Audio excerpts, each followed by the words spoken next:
चलो ठीक है। सो कुछ ऐसा टेक्निकल तो डिस्कस हुआ नहीं था ना तब तक, है ना? ऐसे जस्ट बेसिक नॉर्मल बात कर रहे थे कैसे कैसे आपका चलना है। सो कुछ बेसिक पॉइंट बताए थे कि भाई क्वेश्चन के लिए कैसे रेफरेंस लेके चलना है। प्रीवियस ईयर पेपर रहेंगे आपके पास में एंड गुप्ता का रहेगा, और ये हर सब्जेक्ट में चलती है आपकी मोस्टली कहानी ना, कोई भी सब्जेक्ट आप पढ़ा के देखेंगे चाहे, हर सब्जेक्ट में आपके पास यही दो रेफरेंस रहेंगी।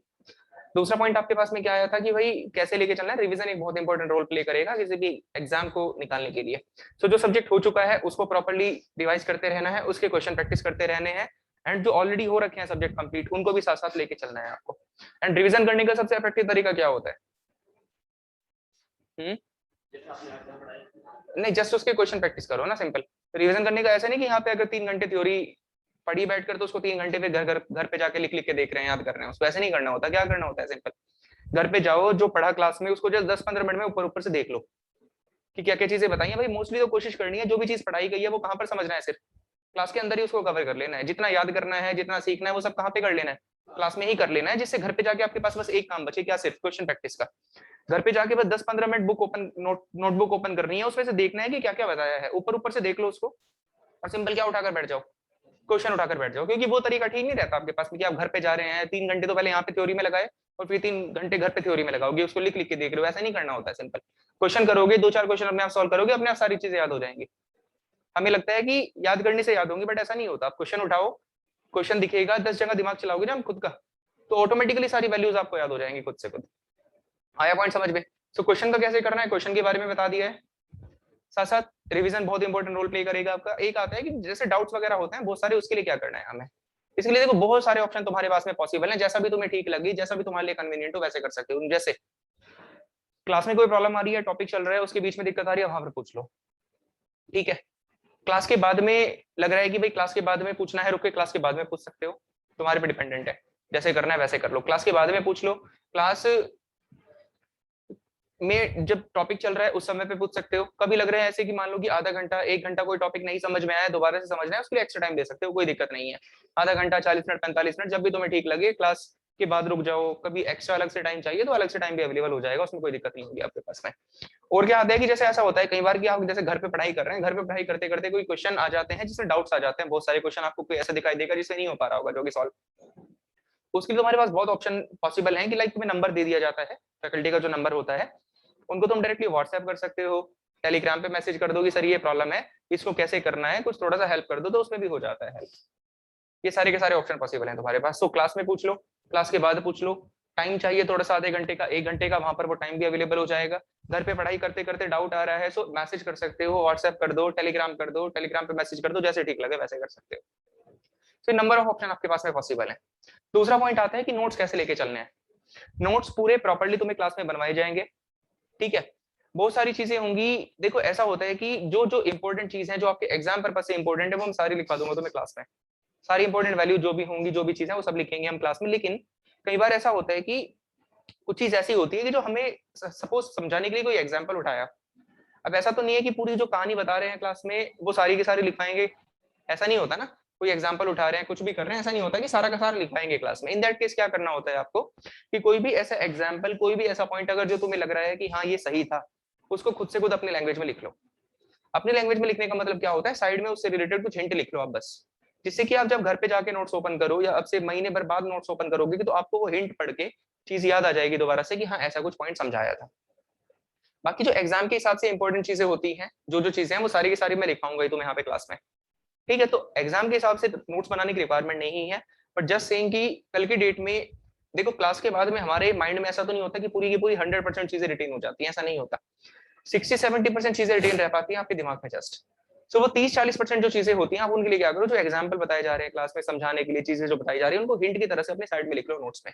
लिखने का क्या तरीका होता है, एक पेंसिल लेके बैठो और उसको साइड में बस हिंट लिख लो जैसे कैसे भी, जिससे कि कल की डेट में जब नोट्स पढ़ोगे दोबारा से उठा के तो तुम्हें चीजें याद आ जाएंगी। ये तरीका रहेगा आपके पास में। सो कुछ बेसिक पॉइंट डिस्कस कर रहे थे अभी तक कि भाई क्या डिफरेंस है कॉलेज में एंड यहाँ में। दूसरा पॉइंट हमने डिस्कस करा कि नोट्स कैसे लेके चलने हैं, नोट्स के बारे में बता दिया तुम्हें। क्वेश्चन का कैसे चलेगा मैटर, क्वेश्चन के बारे में आपको क्लियर कर दिया है चीज। आपने previous year and Gupta Gupta अगर सॉल्व कर ली, इससे अलावा कोई रिक्वायरमेंट नहीं है, तुम्हें किसी भी एग्जाम में उठा के देख लो चाहे तुम, that will be more than sufficient. किसी भी जेई एग्जाम में उठा के देखो, क्योंकि ट्रिपल एससी में आती है वैकेंसीज, उसके एग्जाम का लेवल देखना आप। गुप्ता एंड गुप्ता अगर आप सॉल्व कर लेते हो कुछ नहीं छूटने वाला, आपका कोई क्वेश्चन भी नहीं छूटने वाला है, इतना इजी हो जाएगा पेपर, सारे के सारे जेई के जो पेपर होते हैं। दूसरा क्या होता है आपके पास में, डाउट्स के लिए बता दिया, 3-4 ऑप्शन तुम्हारे पास में पॉसिबल हैं, जैसे ठीक लगेगा अपने हिसाब से पूछ लेना, जैसे तुम्हारे लिए कन्वीनियंट हो, बहुत सारे ऑप्शन तुम्हारे पास पॉसिबल है। सो ये तो जस्ट बेसिक बेसिक पॉइंट्स थे। अब ऐसे ऐसे नहीं सोचना कि भाई वो तो कोरोना चल रहा था, नहीं पढ़ाई हो पाई इसलिए सिलेक्शन नहीं हुआ। भाई कोरोना तो हर किसी के लिए चल रहा है ना, या सिर्फ तुम्हारे लिए चल रहा है अकेले के लिए? हर किसी के लिए चल रहा है। 5-6 महीने की मेहनत है, 5-6 महीने की प्रॉब्लम है, जो भी है सब कर लो कॉन्सेंट्रेट करके पढ़ाई, 5-6 महीने बाद तुम्हें खुद से कुछ डिफरेंस दिखाई देगा। एक बारी सही से सिलेक्शन ले लिया कहीं पे, पूरी लाइफ स्टेबल हो जाएगी, स्मूथ हो जाएगी। इससे पहले कॉलेज टाइम पे क्या कर रखा है, किसने क्या करा है, उससे कोई फर्क नहीं पड़ेगा। किसी ने पढ़ाई करी नहीं करी, कुछ आता है नहीं आता, कोई फर्क नहीं पड़ रहा, 1% फर्क नहीं पड़ेगा उससे। क्योंकि जो पढ़ाया जाएगा तुम्हें वो ऐसे पढ़ाया जाएगा, ये मान के चलेंगे ऑलरेडी तुम्हारा लेवल बिल्कुल जीरो है, जीरो लेवल से उठाया जाएगा चीजों को। क्योंकि अगर ये अज्यूम करके चल लेंगे हम ऑलरेडी कि भाई तुम्हें आता होगा, तो वो बेकार हो जाएगा, वो गलत हो जाएगा चीज, क्योंकि हमें नहीं पता कि इसको कितना आता है। सो क्या अज्यूम करके चलते हैं ऑलरेडी कि जो सामने इंसान बैठा हुआ है उसको कुछ नहीं आता है। तो इसलिए बोल रहे हैं अगर तुमने 3 साल में 4 साल में कुछ भी नहीं पढ़ा ना, बिल्कुल जीरो लेवल भी है, तब भी कोई फर्क नहीं पड़ेगा। 5 महीने 6 महीने 7 महीने अगर यहाँ पे कंसिस्टेंसी के साथ सीख ली चीजों को एक बारी, तो वो सारे के सारे 3-4 साल की जो चीजें थी वो सब धुल जाएंगी अपने आप में। आया पॉइंट समझ? तो ये सारे पॉइंट्स है, बस जस्ट कुछ टाइम की बात है। पढ़ाई कर रहे हो तो आराम से पढ़ाई कर लेना, वैसे नहीं किसी को धोखा दे रहे हो किसी तरह से कि भाई हाँ मैं तो तैयारी कर रहा हूँ, तैयारी कर रहा हूँ, मैं तो खाली क्लास करने से कुछ नहीं होना है, घर पे जाके उसको पढ़ना भी पड़ता है, जो पढ़ाया जा रहा है क्लास में उसको रिवाइज भी करना पड़ता है। ऐसा नहीं कि मैं तो तैयारी कर रहा हूँ लेकिन तैयारी नहीं हो रही है। तो जो कर रहे हो ईमानदारी से करना अपने आप, किसी दूसरे के लिए कुछ नहीं करने वाले तुम। ऐसा नहीं कि दूसरे के दिखावे के लिए भाई मैं तो तैयारी कर रहा हूँ और खुद में पढ़ाई नहीं कर रही। तो जो ईमानदारी है वो खुद से रखनी है कि हाँ अगर मैं तैयारी कर रहा हूँ 6 महीने, तो मुझे 6 महीने लग के तैयारी ही करनी है बस। बाकी सारी चीजें साइड में रखी हुई हैं, हो जाएंगी बाद में, एक बार एग्जाम निकल जाए बस। आया पॉइंट समझ में? तो ये सब बेसिक पॉइंट्स है आपके पास में, जस्ट जो डिस्कस करने थे। नाउ अब जैसे तो इसमें कुछ पूछना है तो बताओ, अगर कोई मन में वैसे डाउट है रिलेटेड टू जनरल, कोई जनरल क्वेरी है किसी तरह की तो पूछ सकते हैं, बाकी अपना फिर आगे मूव करते हैं। कुछ अगर जनरल पॉइंट पूछना है किसी तरह का तो पूछो। क्लियर है? चलिए ठीक है। सो नेक्स्ट हम चलते हैं अपने टॉपिक की तरफ चलते हैं। टॉपिक क्या था आपके पास में? टॉपिक था हाईवे। अब हाईवे हाईवे पे आने से पहले जस्ट हम एक बेसिक टर्म डिस्कस करेंगे सबसे पहले। हाईवे की स्टार्टिंग बाद में करेंगे, इससे पहले एक बेसिक टर्म है आपके पास जिसके बारे में डिस्कस करेंगे, and the term will be what. Term रहेगा आपके पास में सबसे पहले, ये दिख रहा है क्लियर?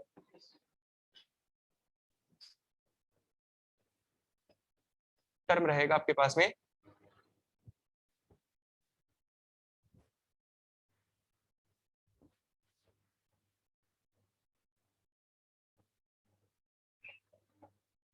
ट्रांसपोर्टेशन।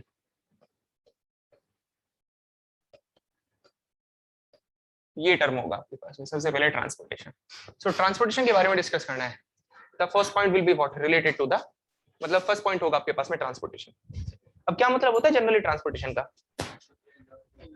एक जगह से दूसरी जगह पे लेके जाना। ट्रांसपोर्ट करने का मतलब क्या होता है? किसी भी चीज को एक जगह से दूसरी जगह पे लेके जाना, इसको आप बोलते हैं ट्रांसपोर्टेशन। कि आपने किसी भी चीज का ट्रांसपोर्टेशन करा दिया, मतलब आप किसी चीज को एक जगह से उठा के दूसरी जगह पे लेके चले गए। अब अभी हम हाईवे पे नहीं जा रहे हैं, अभी तो जस्ट पहले बेसिक पॉइंट डिस्कस कर रहे हैं। कुछ बेसिक पॉइंट्स हैं आपके पास जिनके बारे में आपको आइडिया होना चाहिए कि भाई ट्रांसपोर्टेशन का मतलब होता है किसी चीज को एक जगह से दूसरी जगह पे लेके जाना। कोई इंसान हो सकता है जिसको आप लेके जा रहे हो एक जगह से दूसरी जगह पे, कोई गुड्स हो सकते हैं, कोई सर्विसेज हो सकती हैं। अब ये पॉइंट हमारे माइंड में आना चाहिए कि भाई ट्रांसपोर्टेशन की रिक्वायरमेंट क्यों आ जाती है। हमने बहुत बड़ी एक जो ब्रांच बना रखी है ट्रांसपोर्टेशन इंजीनियरिंग, इसका रिक्वायरमेंट क्या आ गई हमारी डे टू डे लाइफ में, क्यों हमें ऐसा करने की रिक्वायरमेंट आई, ये पॉइंट हमें सबसे पहले समझना है। ट्रांसपोर्टेशन जो हम पढ़ रहे हैं इसका बेसिक रोल क्या है हमारी लाइफ में, कैसे ये हमारी लाइफ को अफेक्ट करने वाला है transportation system.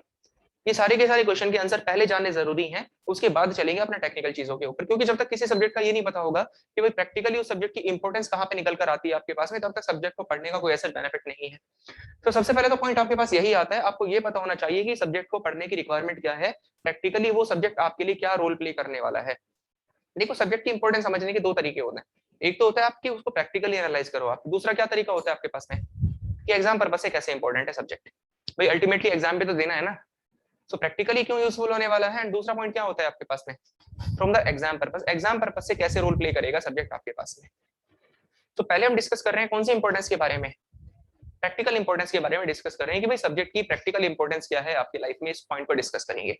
What is the role of transportation in our day to day life, कोई बता सकता है ट्रांसपोर्टेशन का रोल हमारी जिंदगी में क्या है? सारा रोल ट्रांसपोर्टेशन का ही है, बिल्कुल। जस्ट इस चीज को समझने के लिए एक छोटा सा एग्जांपल उठाते हैं कि भाई ट्रांसपोर्टेशन कैसे हमारी लाइफ को अफेक्ट करेगा। एक छोटा सा एग्जांपल केस कंसीडर करते हैं, उसके बाद अपने आप ऑटोमेटिकली समझ में आ जाएगा। जैसे कि सपोज करो आप, जैसे देखो, हाँ सपोज करो कि भाई हम एक कंसिडर कर रहे हैं कुछ भी, मान लीजिए आप, जैसे देखिए लेट अस सपोज आपने कुछ भी कंसिडर कर लो, आप कोई इंडस्ट्री कंसिडर कर लो, इंडस्ट्री हो गया, कोई एग्रीकल्चर कंसिडर कर लो, एग्रीकल्चर, आप कोई कंसिडर कर लो, कोई बिजनेस कंसिडर कर लो,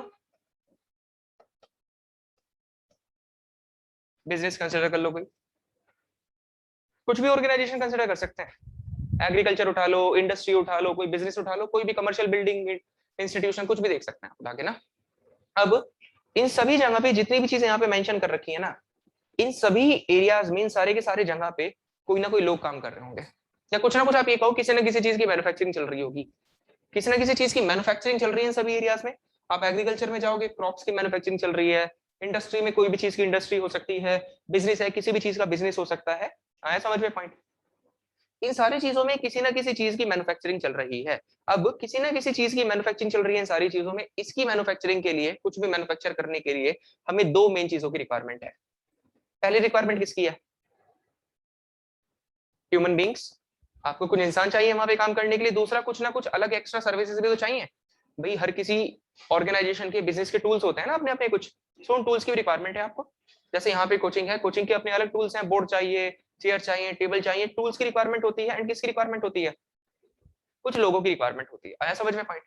सो इन सारी चीजों में काम करने के लिए आपको रिक्वायरमेंट है, कुछ टूल्स की रिक्वायरमेंट है, आपको रिक्वायरमेंट है कुछ ह्यूमन बींग्स की रिक्वायरमेंट है। अब जो ह्यूमन बींग्स हैं, जो टूल्स हैं, वो कहां पर प्रेजेंट है? इन एरिया से कुछ अलग डिस्टेंस पे है। अब ऐसा तो नहीं कि यहीं पे रखे हुए हैं, कहां पे प्रेजेंट है? किसी दूसरी लोकेशन पे बैठे हुए हैं। जैसे ह्यूमन बींग्स हैं, ह्यूमन बींग कहां पे? अपने घरों पे है ना, अपने घरों पे हैं। ऐसे कुछ टूल्स भी हैं जो कि कहां पे प्रेजेंट होंगे? किसी दूसरे लोकेशन पे प्रेजेंट होंगे, टूल्स भी जो होंगे। बताओ आया पॉइंट समझ में? तो लेट अस सपोज हम केस कंसीडर कर रहे हैं कि भाई जो आपके पास ह्यूमन बींग्स से, human beings and goods and services, goods services, ये किसी दूसरे लोकेशन पे प्रेजेंट है। आया समझ पॉइंट? सो अगर आपको इन इंडस्ट्री में, एग्रीकल्चर में, बिजनेस में काम करवाना है, तो आपको किस चीज की रिक्वायरमेंट आई? रिक्वायरमेंट आई कि आपको इन ह्यूमन बींग्स को, गुड्स को, सर्विसेज को यहां से उठा के कहां ले जाना पड़ेगा? इस जगह पे ले जाना पड़ेगा। एंड एक चीज को एक जगह से उठा के दूसरी जगह पे लेके जाना, इसी को क्या बोलते हैं? ट्रांसपोर्टेशन कहते हैं। तो आपको रिक्वायरमेंट आ गई कि आपको इनका ट्रांसपोर्टेशन करना पड़ेगा। ट्रांसपोर्टेशन करने का मतलब क्या है? इनका मूवमेंट कराना पड़ेगा यहां से यहां पे। This is what transportation actually. बताओ आया पॉइंट समझ? अब सपोज करो ये ट्रांसपोर्टेशन हो गया, यहाँ पे पहुंच गए सारे लोग, ह्यूमन बीइंग्स, गुड सर्विसेज यहाँ पर आ गई। अब यहाँ पे आने के बाद होगी किसी ना किसी चीज की क्या? मैन्युफैक्चरिंग होगी। मैन्युफैक्चरिंग होगी ना, कुछ भी प्रोडक्ट बन सकता है। अब वो जो प्रोडक्ट यहाँ पे मैन्युफैक्चर हुआ है, वो प्रोडक्ट कहाँ पे जाएगा? वो प्रोडक्ट जाएगा मार्केट सेंटर्स पे, मार्केट्स पे जाएगा ना। मार्केट्स में जाने के बाद वो किसके पास जाएगा? परचेज, जो भी आपके कंज्यूमर्स होंगे उनके पास चला जाएगा। आया समझ में पॉइंट? तो यहाँ पे मान लीजिए कि यहाँ पे प्रेजेंट है कौन? कंज्यूमर्स। यहाँ पर आपके पास है कंज्यूमर्स हैं। सो प्रोडक्ट को कंज्यूमर्स तक लेके जाने के लिए, जो प्रोडक्ट यहाँ पे बना, आपको उस प्रोडक्ट को वहां तक लेके जाना पड़ेगा ना। कंज्यूमर तक पहुंचाना है प्रोडक्ट को, तो प्रोडक्ट यहाँ पे बन रहा है, सो प्रोडक्ट को कहाँ लेके जाना है? कंज्यूमर तक लेके जाना है। यानी कि आपको प्रोडक्ट को एक जगह से दूसरी जगह पे ले जाना पड़ रहा है। एंड इस एक जगह से दूसरी जगह पे ले जाने को क्या बोलते हो? ट्रांसपोर्टेशन कहते हो। इसी को क्या कहते हैं हम? This is called as transportation. तो ये क्या हो गया आपके पास में?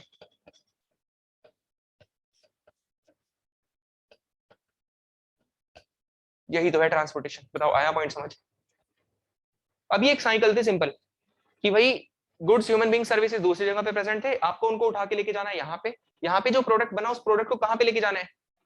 कंज्यूमर के पास लेके जाना है। अब अगर ये साइकिल पूरी तरह से प्रॉपरली चलती गई, अगर सपोज करो ये साइकिल जो है, जो ये साइकिल थी, अगर ये प्रॉपर तरह से चल रही है, ऐसा हो रहा है कंटिन्यूअसली, इन दैट केस क्या होगा आपके पास में? डिमांड्स सेटिस्फाई होती रहेंगी लोगों की, इकोनॉमी जनरेट होती रहेगी। सबसे इंपॉर्टेंट पॉइंट क्या है आपके पास में? इकोनॉमी जनरेशन सबसे इंपॉर्टेंट पॉइंट है।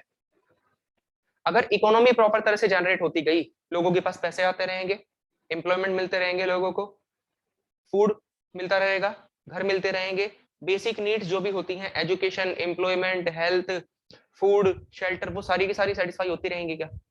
क्यों? जस्ट इकोनॉमी जनरेट की वजह से। अगर इकोनॉमी ही नहीं बनेगी तो ये बेसिक नीड कैसे सेटिस्फाई हो पाएंगी? आया समझ में पॉइंट? एंड इकोनॉमी जनरेट क्यों हो पा रही है? इकोनॉमी जनरेट इसलिए हो पा रही है क्योंकि जो आपके पास बेसिक जो साइकिल थी ना, वो साइकिल प्रॉपर तरह से चल रही है। अगर आपने बाई चांस साइकिल को रोक दिया, साइकिल क्यों प्रॉपर तरह से चल पाई? क्योंकि ट्रांसपोर्टेशन हो पा रहा है प्रॉपरली। अगर बाई चांस ये ट्रांसपोर्टेशन ही प्रॉपर ना हो पाता तो ये यहाँ से यहाँ ना आ पाते, यहाँ पे प्रोडक्ट ना बनता, वो प्रोडक्ट यहाँ पे ना आ पाता, अगर वो यहाँ पे ना आ पाता तो इकोनॉमी जनरेट होने वाली नहीं थी। अगर इकोनॉमी जनरेट ना होती तो हमारी लाइफ की जो भी सारी की सारी बेसिक नीड्स हैं, food, shelter, food, shelter, health, business, employment, education, कुछ भी सेटिस्फाई ना हो पाता, कुछ भी सेटिस्फाई ना हो पाता। तो ये बेसिक रोल है किसका? ट्रांसपोर्टेशन का। अब ये साइकिल क्यों चली? Just because of the proper transportation. अगर ट्रांसपोर्टेशन ना होता तो ये कुछ भी पूरा नहीं होने वाला था। बताओ, आया पॉइंट समझ में? तो यहां से एक लाइन हम कंक्लूड कर सकते हैं कि transportation is required to satisfy all the basic needs of human life. इंसान की लाइफ की जितनी भी बेसिक नीड्स होती हैं, बेसिक नीड्स हमें सबको पता है, लाइक खाना पीना, रहना, घर, हेल्थ, एजुकेशन, एम्प्लॉयमेंट, यही सब तो होते हैं बेसिक नीड्स। अगर ये ट्रांसपोर्टेशन ना हो पाता प्रॉपर तो बेसिक नीड सेटिस्फाई होने वाली नहीं थी। ये पॉइंट आ गया आपके पास में। बताओ, आया पॉइंट समझ में? ये था सिंपल सा चीज। तो इसलिए जरूरी है ट्रांसपोर्टेशन। इसका तो एक सबसे कॉमन एग्जांपल उठा सकते हो आज के टाइम पे आप। कोरोना के टाइम पे क्या हुआ था? कोरोना के टाइम पे ट्रांसपोर्टेशन ही तो रुका था भाई। ट्रांसपोर्ट ही तो बंद हो गया था, लोगों को घर में बंद कर दिया था, एक जगह से दूसरी जगह पे नहीं जा पा रहे थे लोग। अगर एक जगह से दूसरी जगह पे नहीं जा पा रहे थे, इकोनॉमी बंद हो गई थी, इकोनॉमी बंद हो गई थी, काम छूट गए थे, बेसिक नीड सेटिस्फाई नहीं हो पा रही थी लोगों की। देखो, सबसे कॉमन एग्जांपल है आज के टाइम का। बताओ, आया पॉइंट समझ में कि क्यों रिक्वायरमेंट है आपको लाइफ में ट्रांसपोर्टेशन प्रॉपर होने की? अभी हमने हाईवे पे नहीं पहुंचे हैं, अभी हमने जस्ट ये डिस्कस किया है कि भाई ट्रांसपोर्टेशन का रोल क्या है आपकी लाइफ में। ये जो सब्जेक्ट आप पढ़ रहे हो, सब्जेक्ट प्रैक्टिकली कैसे यूजफुल होने वाला है आपके लिए, ये चीज हमने अब जस्ट समझने की कोशिश की है। क्लियर है पॉइंट? सो ये डायग्राम आप बना सकते हैं, इसके बाद इसमें कुछ पॉइंट मेंशन करेंगे हम ना। लिखो जरा।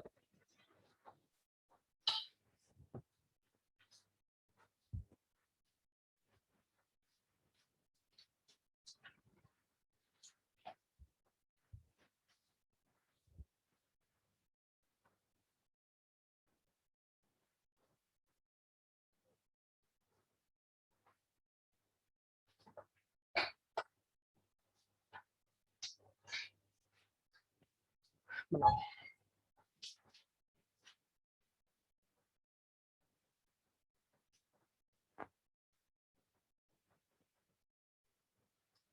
बनाओ।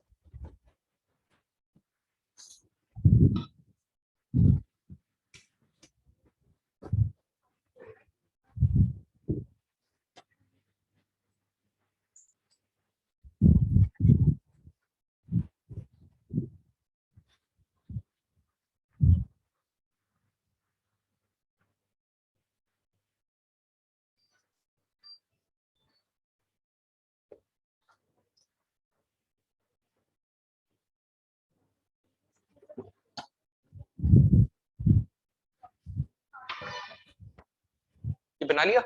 चलिए।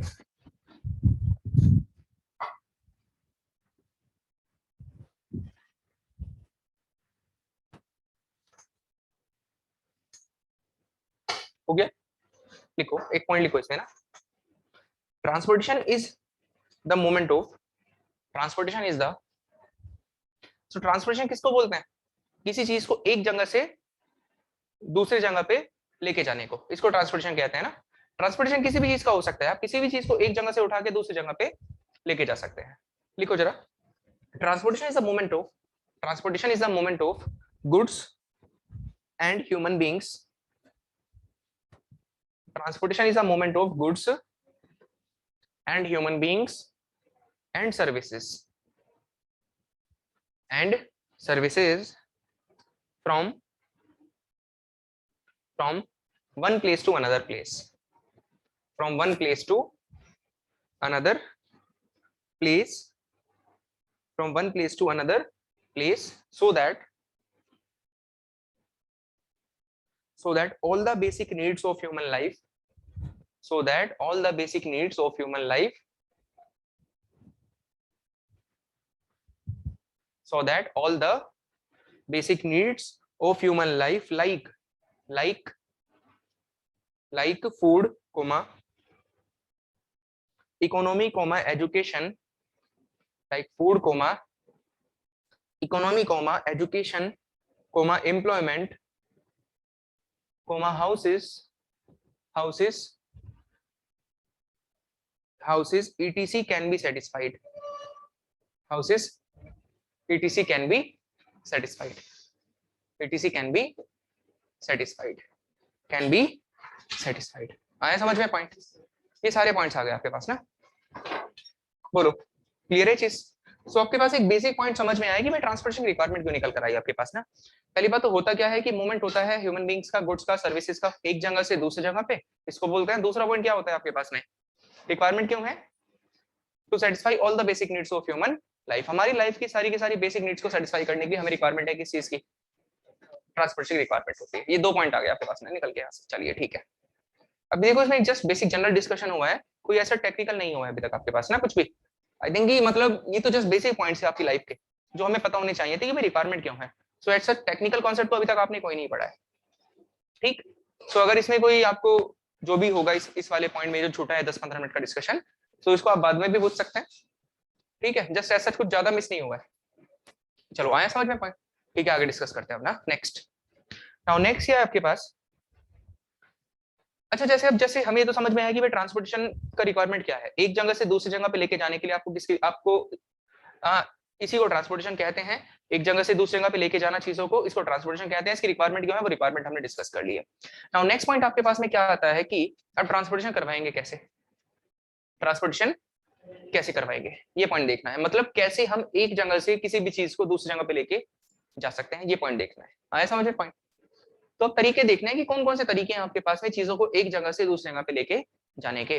That will be called as modes of transportation. Modes of transportation का मतलब क्या होता है? तरीके ट्रांसपोर्टेशन कराने के। बहुत सारे तरीके आपके पास में पॉसिबल हैं। लाइक कौन कौन से तरीके हो सकते हैं? एयर के थ्रू लेके जा सकते हो अपना, आप वाटर के थ्रू लेके जा सकते हैं, आप रोड के थ्रू लेके जा सकते हैं। रोड में भी दो चीजें आ जाएंगी आपके पास में। कौन कौन सी चीजें? रेलवे आ जाएगा एंड वाटरवे आ जाएगा। रेलवे एंड वाटरवे दो चीजें आ जाएंगी ना आपके पास में। रोड लैंड में, बेसिकली लैंड में आएंगी दोनों चीजें ना, लैंड में आ जाएंगी। लैंड में एक तो रेलवे आ जाएगा एंड दूसरा रोडवे आ जाएगा। तो देखो जरा next point. So next point है हमारे पास क्या कि मोड्स ऑफ ट्रांसपोर्टेशन।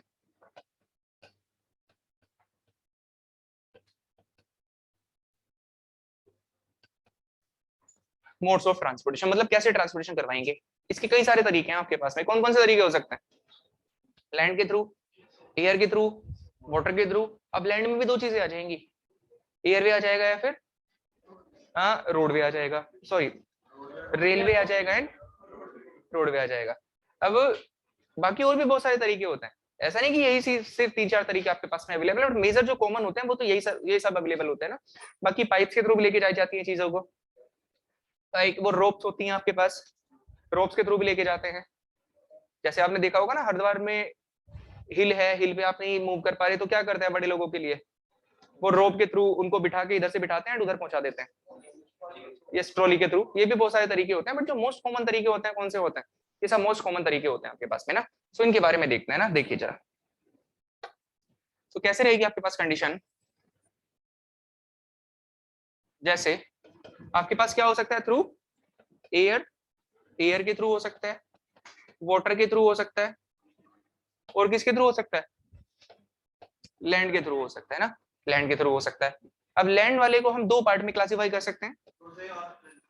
यस, एक हो जाएगा आपके पास में रोडवे एंड एक हो जाएगा रेलवे हो जाएगा। Second will be what? Railway. So एक रोडवे हो गया और दूसरा क्या हुआ? रेलवे। अब सबसे पॉइंट इंपॉर्टेंट ये आता है, एक पॉइंट आपके पास में कि अगर हम अब देखो जरा, जैसे ये एयर वाला है, एयर के थ्रू, इसको क्या बोलते हैं? एयरवेज बोलते हैं, इसको एयरवे बोलते हैं। इसे क्या कहते हैं? इसको वाटरवे कहा जाता है। This is called as water, इसको वाटरवे कहते हैं। ये क्या हो जाएगा? रोडवे हो जाएगा आपके पास में एंड रेलवे हो जाएगा। सो पॉइंट ये है कि अगर हम बात करें इन सारे के सारे तरीकों में से सबसे अच्छा तरीका कौन सा है? हाँ वही सबसे अच्छा तरीका कौन सा हो सकता है? सबसे सस्ता, चलो ठीक है।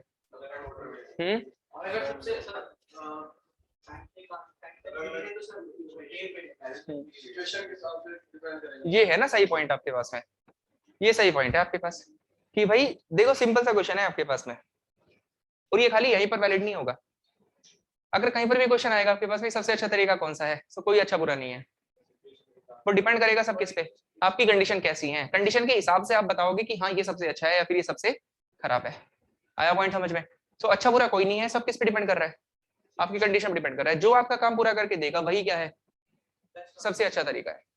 सो आगे से कहीं पर भी अच्छा ये क्वेश्चन अगर पूछा जाएगा कि सबसे अच्छा कौन है फिर सबसे खराब कौन है, तो आप कभी एकदम से आंसर नहीं करोगे। सबसे पहले क्या पूछोगे कि भाई किस रेफरेंस में पूछ रहे हो आप, ये पूछोगे सबसे पहले। सो आया समझ में पॉइंट? अब जैसे सपोज करो अगर मैं आपसे ये कहूँ कि भाई मुझे यहाँ से मुंबई जाना है, लेकिन मुंबई जाने के पास के लिए मेरे पास 3 ही घंटे का समय अवेलेबल है, मैं किसको प्रेफर करूंगा, एयरवे को प्रेफर करूंगा। तो अभी मेरे लिए सबसे अच्छा कौन सा बन गया, एयरवे सबसे अच्छा बन गया।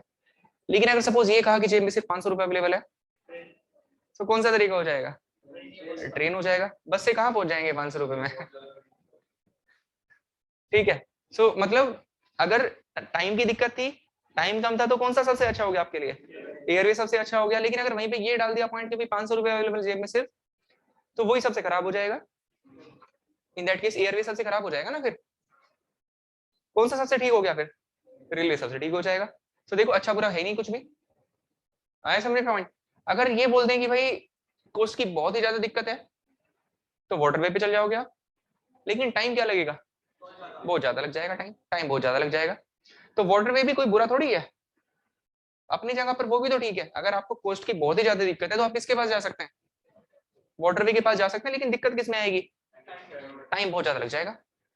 एंड अगर टाइम की कमी है बहुत ही ज्यादा, तो एयरवे पे जा सकते हैं, एयरवे पे जा सकते हैं। आया पॉइंट समझ में? सो सारे मेथड सब ठीक है, और एंड सभी के कुछ ना कुछ डिसएडवांटेजेस भी हैं। तो आप ऐसा कंक्लूड नहीं कर सकते कि भाई ये सबसे अच्छा तरीका है फिर ये सबसे खराब तरीका है। अच्छा है बुरा है वो किस पे डिपेंड कर रहा है, सिंपल आपके पास वो डिपेंड कर रहा है कि आपका पर्पस कैसा है। पर्पस के हिसाब से आप डिसाइड करोगे कि कौन सा तरीका सबसे सही है एंड कौन सा तरीका सबसे खराब है। ये पॉइंट आएगा आपके पास निकल कर। और ये पॉइंट हमेशा याद रखना हर एक सब्जेक्ट में, कभी भी कोई भी पूछेगा कि भाई सबसे अच्छा कौन सा है, तो अच्छा बुरा कुछ नहीं है, सब किस पे डिपेंड करेगा, आपकी कंडीशन पे डिपेंड करेगा। आप सबसे पहले क्या पूछोगे उनसे कि पहले कंडीशन बताइए, कंडीशन बताओ कि आप कोस्ट के रेफरेंस में पूछ रहे हो, आप एफिशिएंसी के रेफरेंस में पूछ रहे हो, आप टाइम के रेफरेंस में पूछ रहे हो, किसके रेफरेंस में पूछ रहे हो, उसके बाद ही तो बता पाएंगे अच्छा कौन सा है बुरा कौन सा है। आया पॉइंट समझ? नाउ नेक्स्ट, लेकिन एक चीज जरूर कह सकते हैं, इन सारे तरीकों में सबसे इंपॉर्टेंट हमारे लिए कौन है, ये सबसे इंपॉर्टेंट है, सबसे इंपॉर्टेंट है। ऐसा नहीं कह रहे सबसे अच्छा है, अच्छा में और इंपॉर्टेंट में फर्क होता है दोनों में। ये सबसे इंपॉर्टेंट तरीका है। क्यों इंपॉर्टेंट है,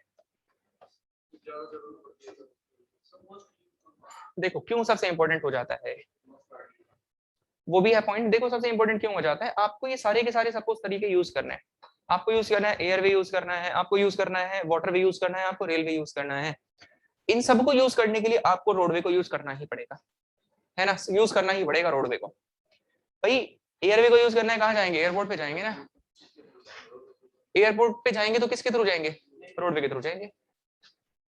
रेलवे स्टेशन जाना है, किसके थ्रू जाएंगे, रोडवे के थ्रू जाएंगे। देखो आया समझ में पॉइंट, सबसे इंपॉर्टेंट हो जाता है। दूसरा पॉइंट क्या है आपके पास में, और भी बहुत सारे पॉइंट हैं जो इसको बहुत इंपॉर्टेंट बना देते हैं। इंपॉर्टेंट क्यों है, आपके पास इसमें फ्लेक्सिबिलिटी बहुत ज्यादा अवेलेबल है इस वाले मेथड में। फ्लेक्सिबिलिटी बोलने का मतलब क्या है, आप अपने हिसाब से कभी भी यूज कर सकते हो, कन्वीनियंस बहुत ज्यादा है। Through out day and night आप यूज कर सकते हैं इसको 24/7। क्या रेलवे में ऐसी पॉसिबिलिटी है, क्या वाटरवे में ऐसी पॉसिबिलिटी है, या फिर एयरवे में भी ऐसी पॉसिबिलिटी नहीं है। आया पॉइंट समझ? लेकिन रोडवे को कब यूज कर सकते हैं, कभी भी यूज कर लो, अपने हिसाब से अपना डायरेक्शन कंट्रोल कर सकते हैं। क्या हमें मुड़ना है, सीधे जाना है, लेफ्ट जाना है, राइट जाना है, खुद अपने हिसाब से मैनेज कर लेंगे। क्या रेलवे में पॉसिबल है तुम्हारे पास, वाटरवे में पॉसिबल नहीं है, एयरवे में पॉसिबल नहीं है। कभी भी यूज कर सकते हो, हर किसी के घर के बाहर से सड़कें जाती हैं। यस बिल्कुल, door to door services available है आपके पास में, door to door service available है। लेकिन एयरपोर्ट में ऐसा नहीं है ना, एयरवे में या रेलवे में भी ऐसा नहीं है। लेकिन in the case of the roadway आपके पास क्या ऑप्शन है, door to door service available है, हर किसी के घर के बाहर से क्या जाती है, सड़कें जाती है। आया पॉइंट समझ में? ये सारे के सारे फायदे निकल कर आ गए इसके कि क्यों सबसे इंपॉर्टेंट बन जाता है आपके लिए। बोलो क्लियर है? तो सबसे इंपॉर्टेंट क्यों है वो सारी चीज आपको समझ में आई ना। अब वही ब्रांच इंजीनियरिंग की जिसका काम क्या है, मेंटेनेंस करना, प्लानिंग करना एंड कंस्ट्रक्शन करवाना। किसका? रोडवे का। इसी को क्या बोलते हो आप? हाईवे इंजीनियरिंग कहते हो। इसी को क्या कहेंगे? हाईवे इंजीनियरिंग कहेंगे। आया पॉइंट समझ में? That branch of engineering which deals with the planning, construction and the maintenance of roadway is called as what? Highway engineering कहेंगे इसको। ये पॉइंट था आपके पास में। सो पहले तो डिस्कस करा कि भाई रिक्वायरमेंट क्यों होती है। रिक्वायरमेंट के बाद आपने क्या पॉइंट डिस्कस किया कि करवाएंगे कैसे, करवाएंगे कैसे। उसके बहुत सारे ऑप्शन आपके पास में निकल कर आए एंड इनमें से हमें कौन सा डिस्कस करना है अभी करंटली? हमें करंटली यही डिस्कस करना है, ये डिस्कस करना है। फिर आप बोलो क्या? हाईवे के बारे में हमने डिस्कस करना है। We will be discussing about what? Highways. Highway के बारे में पढ़ोगे आप। बोलो आ गया पॉइंट समझ में? अभी तो बेसिक पॉइंट्स हैं आपके पास में, इनको आई डोंट थिंक इनको लिखने की रिक्वायरमेंट है ना। ये तो जनरल आप खुद से सोच सकते हैं कि भाई रेलवे आपसे पूछेगा कोई बताओ रोडवे के क्या क्या फायदे होते हैं। 10 तरह के फायदे नहीं बता दोगे क्या आप?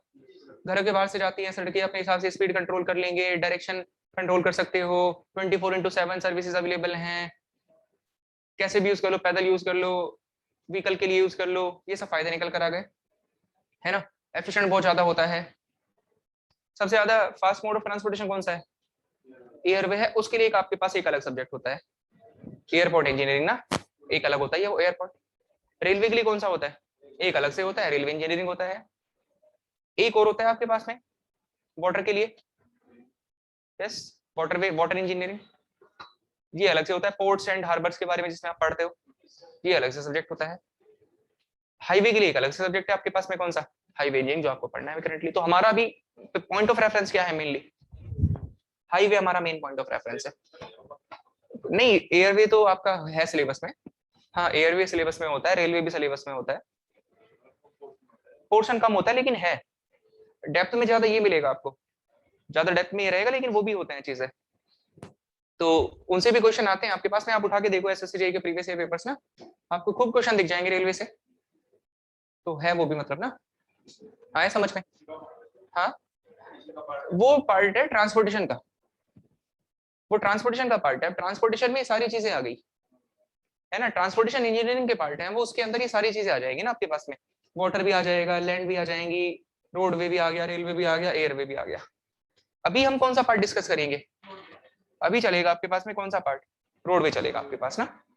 रेलवे रेलवे में होगा, एयरवे किस में होगा? एयरपोर्ट इंजीनियरिंग में होगा। देखो हाँ शायद, बताओ आया समझ में पॉइंट? सो ये बना लीजिए डायग्राम ना, मतलब जो भी बना हुआ है।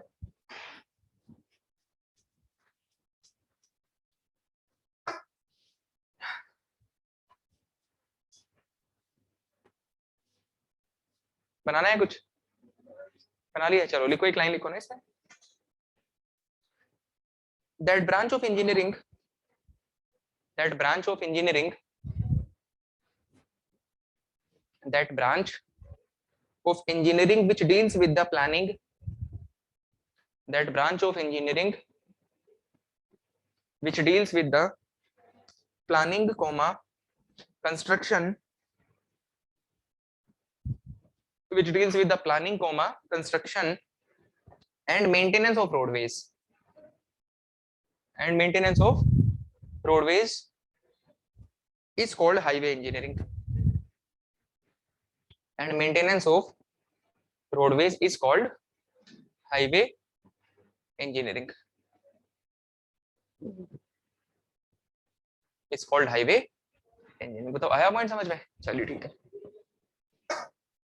ये क्लियर है दोनों पॉइंट्स? ओके नेक्स्ट, अब नेक्स्ट पॉइंट डिस्कस करेंगे। देखो जरा नेक्स्ट क्या बनेगा आपके पास है ना, इसको देखना है। नेक्स्ट नेक्स्ट देखो जरा।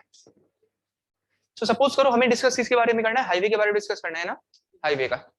लेट अस सपोज आपके पास में कोई दो पॉइंट्स हैं, एक पॉइंट ये है एंड दूसरा पॉइंट है ये, A point and B point, A point and B point. A point से बी पॉइंट के बीच में आपको मूवमेंट कराना है चीजों का। अब मूवमेंट कराने के बहुत सारे तरीके थे, लेकिन हम कौन से तरीके की बात करेंगे? रोडवे की बात करेंगे हम करेंटली। तो सपोज करो आपने ए से बी के बीच में क्या बना दिया? कोई ऐसे रोड बना दिया, ये एक रोड कंस्ट्रक्ट कर दिया आपने पॉइंट ए से पॉइंट बी के बीच में, ये एक रोड है, ठीक है। चलिए अब हमें ये पॉइंट डिस्कस करना है। आपके पास में दो पॉइंट से, पॉइंट ए था एंड पॉइंट बी था, हमें चीजों को लेके जाना है ए पॉइंट से बी पॉइंट पे। इसके लिए हमने क्या करा, ए से बी के बीच में एक रोड बना दी। लेकिन ये पॉइंट है कि यहाँ पे रोड बनानी थी, उस रोड को बनाने के लिए हमारा रोल कहां पर आ गया, हमारी क्या रिक्वायरमेंट आ गई, भाई रोड ही तो बनानी थी ना। तो हम क्यों पढ़ रहे हैं सब्जेक्ट, हमारा रोल कहां पर आ रहा है वहां पे। वो तो कोई ऐसे इंसान भी कर देगा या नहीं कर पाएगा, नहीं कर पाएगा।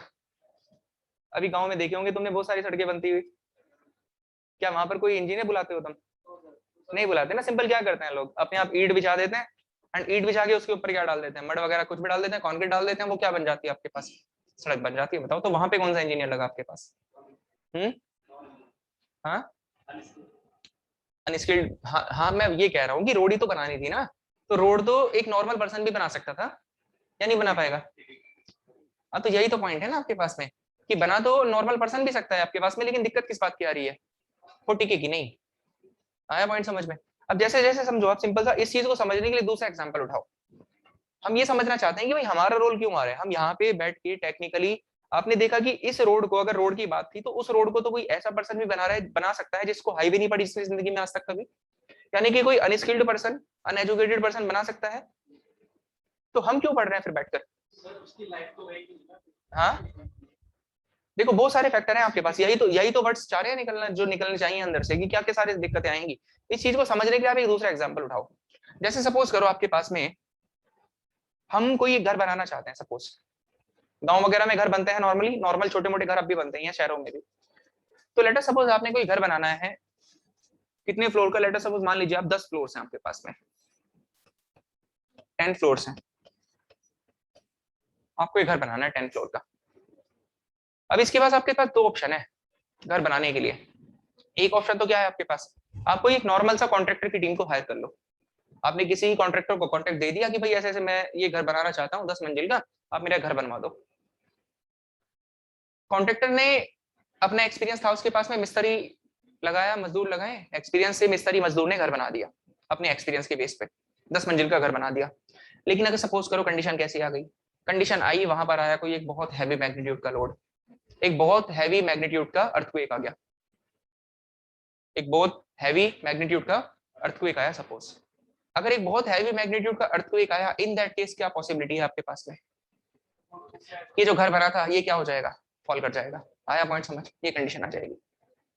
या फिर और भी मान लो बहुत अलग तरह के लोड आपके पास आ सकते हैं, जैसे मैंने एक एग्जांपल लिया है, स्नो लोड भी होता है, विंड लोड भी होता है, बहुत सारे तरह के लोड होता है। मैंने जस्ट एक एग्जांपल उठाया है कि हैवी मैग्नीट्यूड का क्या है आपके पास में, अर्थक्वेक लोड आया, तो आपके पास क्या कंडीशन आ गई, कंडीशन आ गई कि वो उसको उसको वो बियर नहीं कर पाएगा उस लोड को, ये दिक्कत थी, गिर जाएगा उसके कारण।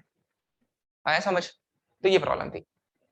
और भी बहुत सारी दिक्कतें हो सकती हैं, दिक्कतें हो सकती हैं कि वो जो घर था ना उसमें सर्विसिबिलिटी क्राइटेरिया पूरा ना हो रहा हो। अब एक टेक्निकल वर्ड आया है यहाँ पे, क्या सर्विसिबिलिटी, क्या मतलब होता है सर्विसिबिलिटी का, बताओ। हाँ वो तो तुमने उसका हिंदी मीनिंग बता दिया, वो उसके नाम में लिखा हुआ है सर्विसिबिलिटी की, भाई सर्विस प्रोवाइड करना। अब कैसे समझाओगे सामने वाले इंसान को। सर वहाँ पे मतलब कोई भी अगर आप कोई सामान लेके आ रहे हैं, कोई भी अंदर चीज लेके आ रहे हो तो सर उसमें उसका कंफर्ट आपको कितना मिलता है, ठीक है, कोई नोट्स है उसमें विंडोज नहीं बनाई है, तो आप उसमें कंफर्ट नहीं पाएगा सर, कोई खुली नहीं है, आप कोई सामान लेके आना है, ठीक है सर डिस्कंफर्ट हो जाएगा आपसे, 10 फ्लोर है सर, लिफ्ट मतलब ये है सिंपल बोलने का सर्विसिबिलिटी का मतलब कि भाई आपने जिस चीज को जिस काम के लिए बनाया है ना वो अपना काम प्रॉपर करती रहे, बस वो अपना काम जिसके लिए हमने किसी चीज को बनाया है वो चीज अपना काम प्रॉपर तरह से करती रहे। अगर वो अपना काम प्रॉपर तरह से कर रही है हम उसको क्या बोलेंगे कि हाँ भाई सर्विसिबल है, सर्विसिबल है। सपोज करो एग्जांपल उठाओ एक दो, जैसे सपोज करो आपने रूम बना रखा है, अब हम इस रूम में चाहते हैं कि यहाँ पे स्टूडेंट आके बैठेंगे पढ़ाई करेंगे, ठीक है, लेकिन हुआ क्या, इसका ये जो था छत जो थी इसमें बहुत एक्सेसिव डिफ्लेक्शन हो गया, डिफ्लेक्ट कर गई ये बहुत ज्यादा, ये नीचे नहीं गिर रही है। देखो दो अलग अलग चीजें हैं, नीचे नहीं गिर रही है लेकिन क्या हो रहा है, डिफ्लेक्ट हो रखी है, बहुत एक्सेसिव डिफ्लेक्ट हो रखी है। सो पर्पस क्या था, हम इससे क्या चाहते थे, हम चाहते थे कि इसके अंदर रूम के अंदर स्टूडेंट आके बैठे यहाँ पे पढ़ाई करें, लेकिन इसकी जो छत थी वो क्या हो गई, एक्सेसिव डिफ्लेक्ट हो गई, तो नीचे नहीं गिर रही है। नीचे गिरना एक अलग चीज है और डिफ्लेक्ट होना एक अलग चीज है। अब यहाँ पे क्या बैठेंगे स्टूडेंट आगे? नहीं बैठेंगे। क्यों नहीं बैठ रहे? साइकोलॉजिकल इंपैक्ट आ गया उनके माइंड में ना, उनके माइंड में साइकोलॉजिकल इंपैक्ट आ रखा है कि भाई ये क्या हो सकता है, कभी भी नीचे गिर सकती है। सो ये जिस काम के लिए हमने बनाई थी, ये क्या अपना काम प्रॉपर कर रही है क्या? नहीं कर रही ना, नहीं कर रही प्रॉपर काम। काम अगर नहीं कर रही है दैट मीन्स ये सर्विसेबल नहीं है, लेकिन ये सेफ है। आप ये नहीं कहोगे कि सेफ नहीं है। सेफ एक अलग चीज है। सेफ होने का मतलब है जिस लोड के लिए बनाई थी वो लोड को प्रॉपर बियर कर गई। लोड तो बियर कर ही रही है ना, अगर लोड ना बियर कर रही होती तो नीचे गिर जाती ना, लेकिन नीचे नहीं गिर रही है। मतलब नीचे अगर नहीं गिर रही है तो क्या है? सेफ है। मतलब जिस लोड के लिए बनाया था वो लोड को प्रॉपर बियर कर गई, दैट मींस आप कहोगे सेफ है, लेकिन सर्विसेबल नहीं रही। सर्विसेबल का क्या मतलब था? जिस काम के लिए बनाया था वो काम प्रॉपर तरह से होना चाहिए था ना, लेकिन काम प्रॉपर तरह से नहीं हो रहा है। बताओ आगे कंडीशन समझ में? ये पॉइंट था आपके पास। सो सर्विसेबल होना एक अलग चीज है एंड सेफ होना अलग चीज है। जरूरी नहीं है कि सर्विसेबल है तो सेफ भी होगी, एंड जरूरी नहीं है कि सेफ है तो सर्विसेबल भी होगी, लेकिन एज अ इंजीनियर दोनों चीजें होनी चाहिए। सेफ भी होनी चाहिए एंड सर्विसेबल भी होनी चाहिए। आ गया पॉइंट समझ में? एक दो एग्जांपल उठा सकते हो। सपोज करो ये रूम बनाया था 50 लोगों को बिठाने के लिए, लेकिन सपोज करो हमने एक्सपेक्टेशन कितनी थी? 50 लोगों को बिठाना यहाँ पर एक्सपेक्टेशन थी, लेकिन आए सिर्फ 30 ही। सो जो पर्पस था, कितना पर्पस था?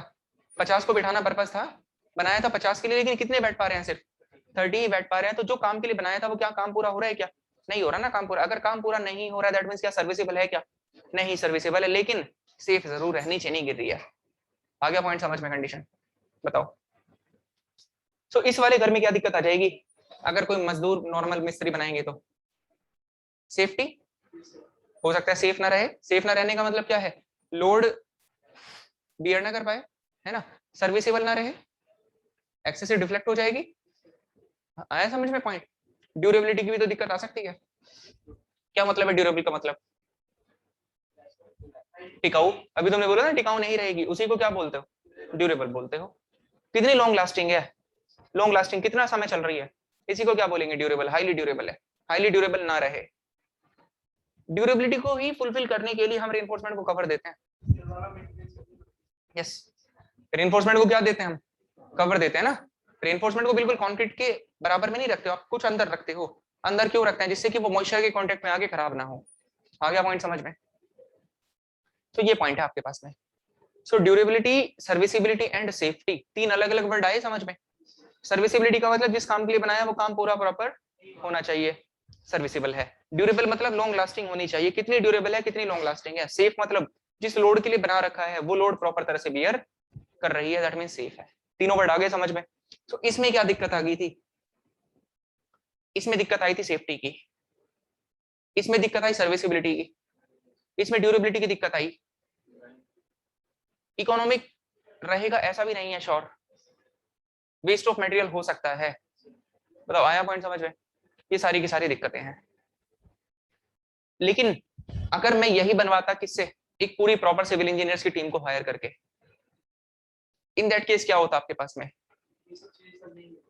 आपके पास इसके नीचे जो सॉइल है उस सॉइल का एनालिसिस करने के लिए आपने एक अलग से सॉइल स्पेशलिस्ट रखा हुआ है। वो पूरे सॉइल की स्टडी करेगा, कितना सेटलमेंट होगा, कितना कॉम्पेक्शन हो रहा है, वाटर कंटेंट कितना है, वॉइड रेशो कितना है, शेयर स्ट्रेंथ कितनी है, सेटलमेंट कितने होंगे, वो सारे एनालाइज करेगा चीजों को। इसके नीचे जो सॉइल है ना, सॉइल की स्टडी कर रहा है वो पर्सन, सॉइल स्पेशलिस्ट। उसने ऑलरेडी सारी चीजें स्टडी कर ली। स्टडी करने के बाद वो क्या बता रहा है आपको कि भाई घर बनाओ। अब सॉइल की प्रॉपर्टी जानी पहले पूरी तरह से, जानने के बाद में घर बनवाया। इसके ऊपर आपने प्रॉपर स्ट्रक्चरल इंजीनियर रखा हुआ है, इसका काम क्या होगा? लोड्स को एनालाइज करना, कितने लोड आने वाले हैं, क्या है कंडीशन, रेनफोर्समेंट कितना देना है, कितनी स्ट्रक्स देनी है, कितनी बार देनी है, कैसे करवाना है, वो काम करेगा वो सारा का सारा। आया समझ में पॉइंट? आपने प्रॉपर एक कंक्रीट के लिए डिजाइनर रखा हुआ है, मिक्स डिजाइन करने के लिए एक पूरी प्रॉपर लैब हायर कर रखी है कि जो प्रॉपर आपको मिक्स डिजाइन करके देंगी कि भाई ये एग्रीगेट यूज कर रहे हो तो इतने प्रोपोर्शन में डालो, ये वाली क्वालिटी का वाटर यूज करो, ये वाला क्वालिटी का सीमेंट यूज करो। अगर ऐसा करके आप ये घर बनवा रहे हो, इन दैट केस हमारे पास क्या चांसेस हैं? सेफ रहेगा, सर्विसेबल रहेगा, ड्यूरेबल रहेगा, एफिशिएंट रहेगा, सारे के सारे पर्पस जो चाहिए थे वो सारे सेटिस्फाई होंगे, लाइफ ज्यादा रहेगी। आ गया पॉइंट समझ में? अच्छा भी दिखेगा, दिखने में भी क्या होगा? अच्छा होगा ना। बोलो आया समझ में कंडीशन? ये सारी कंडीशंस थी। सो अब यही सेम पॉइंट उठाकर आप कहाँ पे लगाओ? यहाँ पर लगाओ। रोड को कोई नॉर्मल पर्सन भी बना सकते हैं, लेकिन दिक्कतें क्या आएंगी इस रोड में? यही सारी दिक्कतें, यस, सेफ्टी है ना, सर्विसिबिलिटी, ड्यूरेबिलिटी, एफिशिएंटली मूवमेंट नहीं होगा ट्रैफिक का मूवमेंट एफिशिएंट ना होने का मतलब क्या है? जाम लगा रहेगा रोड पे, एक्सीडेंट्स हो जाएंगे, कंजेशन हो रखा होगा, कोलिजन हो जाएंगे व्हीकल के। आया समझ में पॉइंट?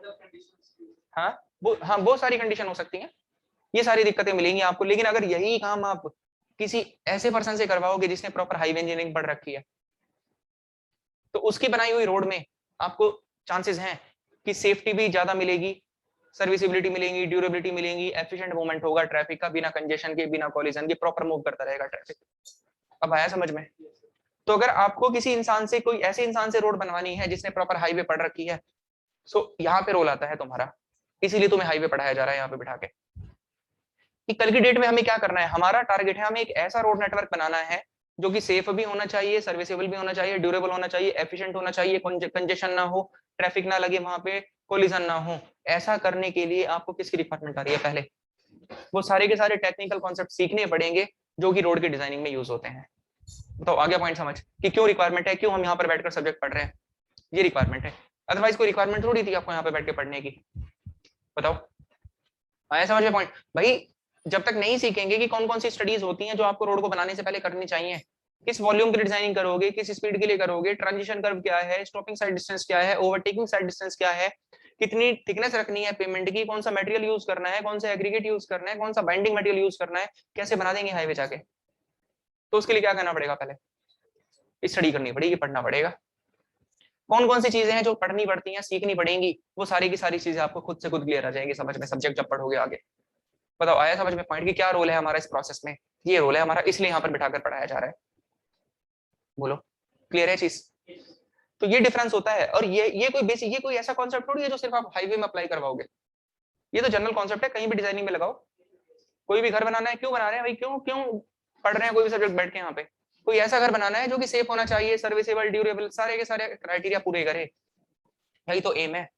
बोलो इसी, कोई रोड बनानी है, कोई डैम डिजाइन करना है, कैनाल बनाना है, हर डिजाइनिंग में यही तो एम होता है हमारा। और इकोनॉमिक भी इंश्योर करवानी है। एक और टारगेट क्या है? इकोनॉमी भी इंश्योर करवानी, सस्ता भी पड़े थोड़ा सा।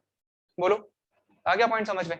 तो ये रोल रहते हैं डिजाइनिंग के, और हर डिजाइनिंग में आप अप्लाई करवाओगे, कोई भी डिजाइनिंग करोगे सिविल इंजीनियरिंग में, हर एक डिजाइनिंग का यही तो पर्पस है आपके पास में। बोलो क्लियर है चीज? ये सारे पॉइंट्स आपके पास, सो इसलिए पढ़ रहे हैं। तो our aim is to design such a transportation system which should be safe, serviceable, durable, efficient, should not affect our environment at any cost। ये भी एक बहुत बड़ा फैक्टर है। हमारे प्रोजेक्ट की वजह से हमारे एनवायरनमेंट को भी कोई फर्क नहीं पड़ना चाहिए, तो ये भी तो एक बहुत बड़ा पॉइंट होता है। बताओ आया समझ में पॉइंट? ये पॉइंट है, इन्वायरमेंट भी अफेक्ट नहीं होना चाहिए, और ये एक बहुत बड़ा फैक्टर है।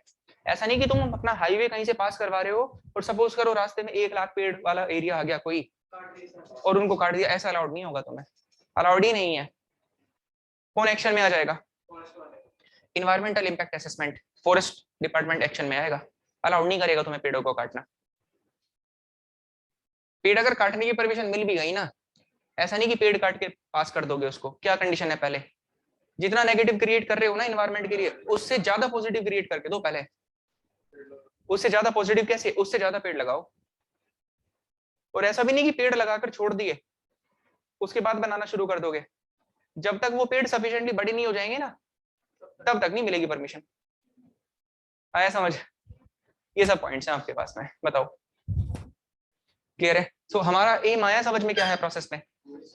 ये एम था हमारा। अब ये बेसिक वर्ड्स हैं, याद रखना, आरसीसी वगैरह में यूज होते हैं आपके सब्जेक्ट्स में। क्या मतलब होता है? सर्विसिबिलिटी, जिस काम के लिए बनाया है वो काम प्रॉपर तरह से करनी चाहिए। ड्यूरेबिलिटी, लॉन्ग लास्टिंग, कितना टिकाऊ है। सेफ, जिस लोड के लिए बनाया था वो लोड प्रॉपर तरह से बियर कर रही है। ये सारे एम है। जरूरी नहीं है कि सेफ है तो सर्विसेबल भी होगी, या सर्विसेबल है तो सेफ भी होगी, ऐसा कंपल्सरी नहीं है, लेकिन होना चाहिए, दोनों होने चाहिए, तीनों होने चाहिए, ड्यूरेबल भी होनी चाहिए आपके पास में। बोलो आ गया समझ में पूरी प्रोसेस? अब जाकर आए हैं किसके ऊपर? हाईवे पे आए हैं हम। तो आपको बेसिक समझ में आया कि क्यों जरूरी है पढ़ना, ये भी समझ में आया कि कौन कौन से तरीके हैं करने के, ये भी समझ में आया कि हमारा एम क्या है प्रोसेस में, क्यों पढ़ रहे हैं हम यहाँ पर बैठकर, क्या एप्लीकेशन होगी, ये सारी चीजें पॉइंट समझ में आ गई। ऐसे लिंक कर सकते थे इस एग्जाम्पल से फ्लोर वाले से जस्ट ना। तो इसमें एक पॉइंट लिखते हैं पहले ना, लिखो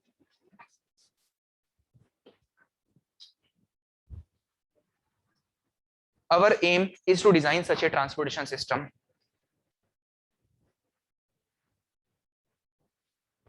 our aim is to design such a transportation system our aim is to design such a transportation system which should be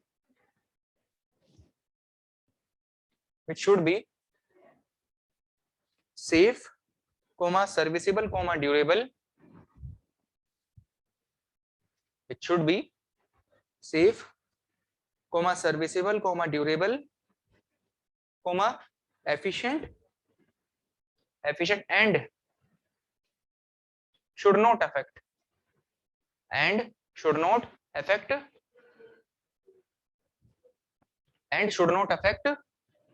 our environment at any cost. And should not affect our environment at any cost. And should not affect our environment at any cost. आगे समझ में point? Should not affect our environment at any cost. ये सारे के सारे points है आपके पास में, बताओ जरा क्लियर है कहानी? ये सब पॉइंट्स है आपके पास। At any cost, at any cost. चलिए अब चलते हैं सब्जेक्ट के ऊपर अपने। सबसे पहले डिस्कस कर लेते हैं इसमें कि बेसिकली कौन कौन से आपके पास में टॉपिक्स रहेंगे जो पढ़ने हैं तुमने ना, मतलब सिलेबस क्या रहेगा, सब्जेक्ट का कंटेंट क्या क्या रहेगा। ठीक है, नेक्स्ट हेडिंग डालिए content.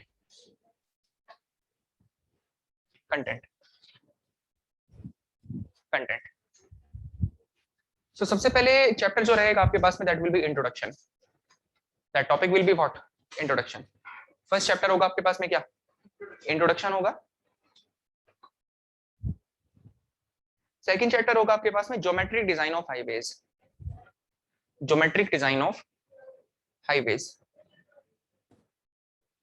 Geometric design of highway. Second chapter होगा ज्योमेट्रिक डिजाइन ऑफ हाईवेज। लिख लिया। अब इस ज्योमेट्रिक डिजाइन ऑफ हाईवे के सामने क्या करोगे? इसके ऊपर बनाओ स्टार।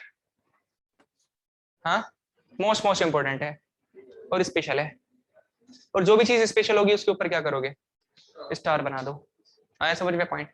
सो मोस्ट इंपॉर्टेंट है। क्लियर है? 95% प्रोबेबिलिटी है कि हर एक एग्जाम में क्वेश्चन आएगा इसी टॉपिक से आएगा, अगर हाईवे का आएगा तो इतना ज्यादा इंपॉर्टेंट है। लेकिन आने को कहीं से भी आ सकता है, वो 5% छोड़ रखा है ना। बट हाँ, चांसेस बहुत रहते हैं कि इस टॉपिक से डेफिनेटली क्वेश्चन आएगा आपके पास में। थर्ड चैप्टर लिखो, third materials, highway materials. Third लिखो highway materials. Highway materials. Next है आपके पास ट्रैफिक इंजीनियरिंग।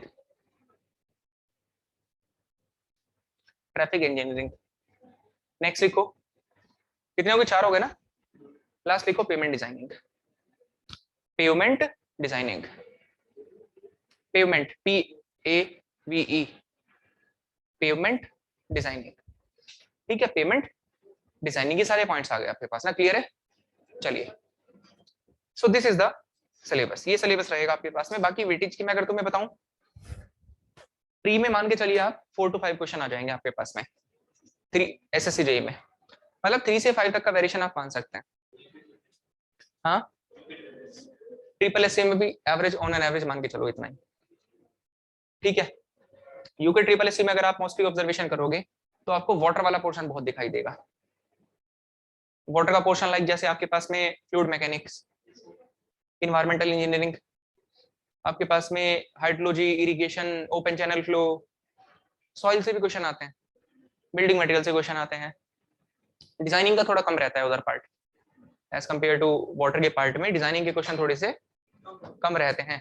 बट ये ऑन एन एवरेज मैंने बताया, हाईवे के आप लगभग कितने अज्यूम कर लीजिए? लगभग 3 to 5 क्वेश्चन अज्यूम कर सकते हैं। 3 से लेके 5 के बीच में, इस रेंज में आ जाएंगे। आया समझ पॉइंट? 1 नंबर का क्वेश्चन, हाँ 1 नंबर का रहेगा। एक मार्क्स के तो आते हैं क्वेश्चन आपके पास, है ना। कन्वेंशनल में आते हैं क्वेश्चन, लगभग 25 नंबर के आते हैं, 30 नंबर के क्वेश्चन आते हैं। एक क्वेश्चन बताओ। न्यूमेरिकल भी होते हैं, डिफाइन भी करा लेते हैं आपसे, डिजाइनिंग भी करवा लेते हैं। हाँ, कई पार्ट रहते हैं। 2017 में अकेली सॉइल मैकेनिक्स 300 में से 95 मार्क्स की पूछ ली, ऐसी कंडीशन है, बताओ। हाँ, सॉइल मैकेनिक्स 95 मार्क्स।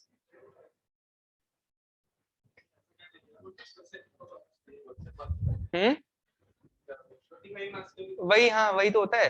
30 नंबर का क्वेश्चन दिया तुम्हें एक अकेला, उसमें 3-4 पार्ट डाल देंगे उठाकर। अब ऐसा नहीं करेंगे 30 नंबर का अकेला क्वेश्चन देंगे, उसमें पार्ट बनाएंगे, सब part, A part, B part, C part, इसमें निकालो, इसमें निकालो, इसमें निकाल दो, ऐसे 30 नंबर का बन जाएगा क्वेश्चन आपके पास। बस, तो ऐसी कंडीशन थी। बताओ, आया पॉइंट समझ?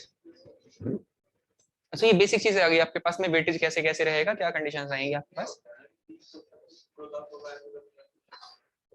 लगभग 5-6 क्वेश्चन ही तो आएंगे आपके पास, 6-7 क्वेश्चन भाई, मतलब टोटल क्वेश्चन 5-6 आएंगे, लेकिन उनके अंदर सब पार्ट्स होंगे।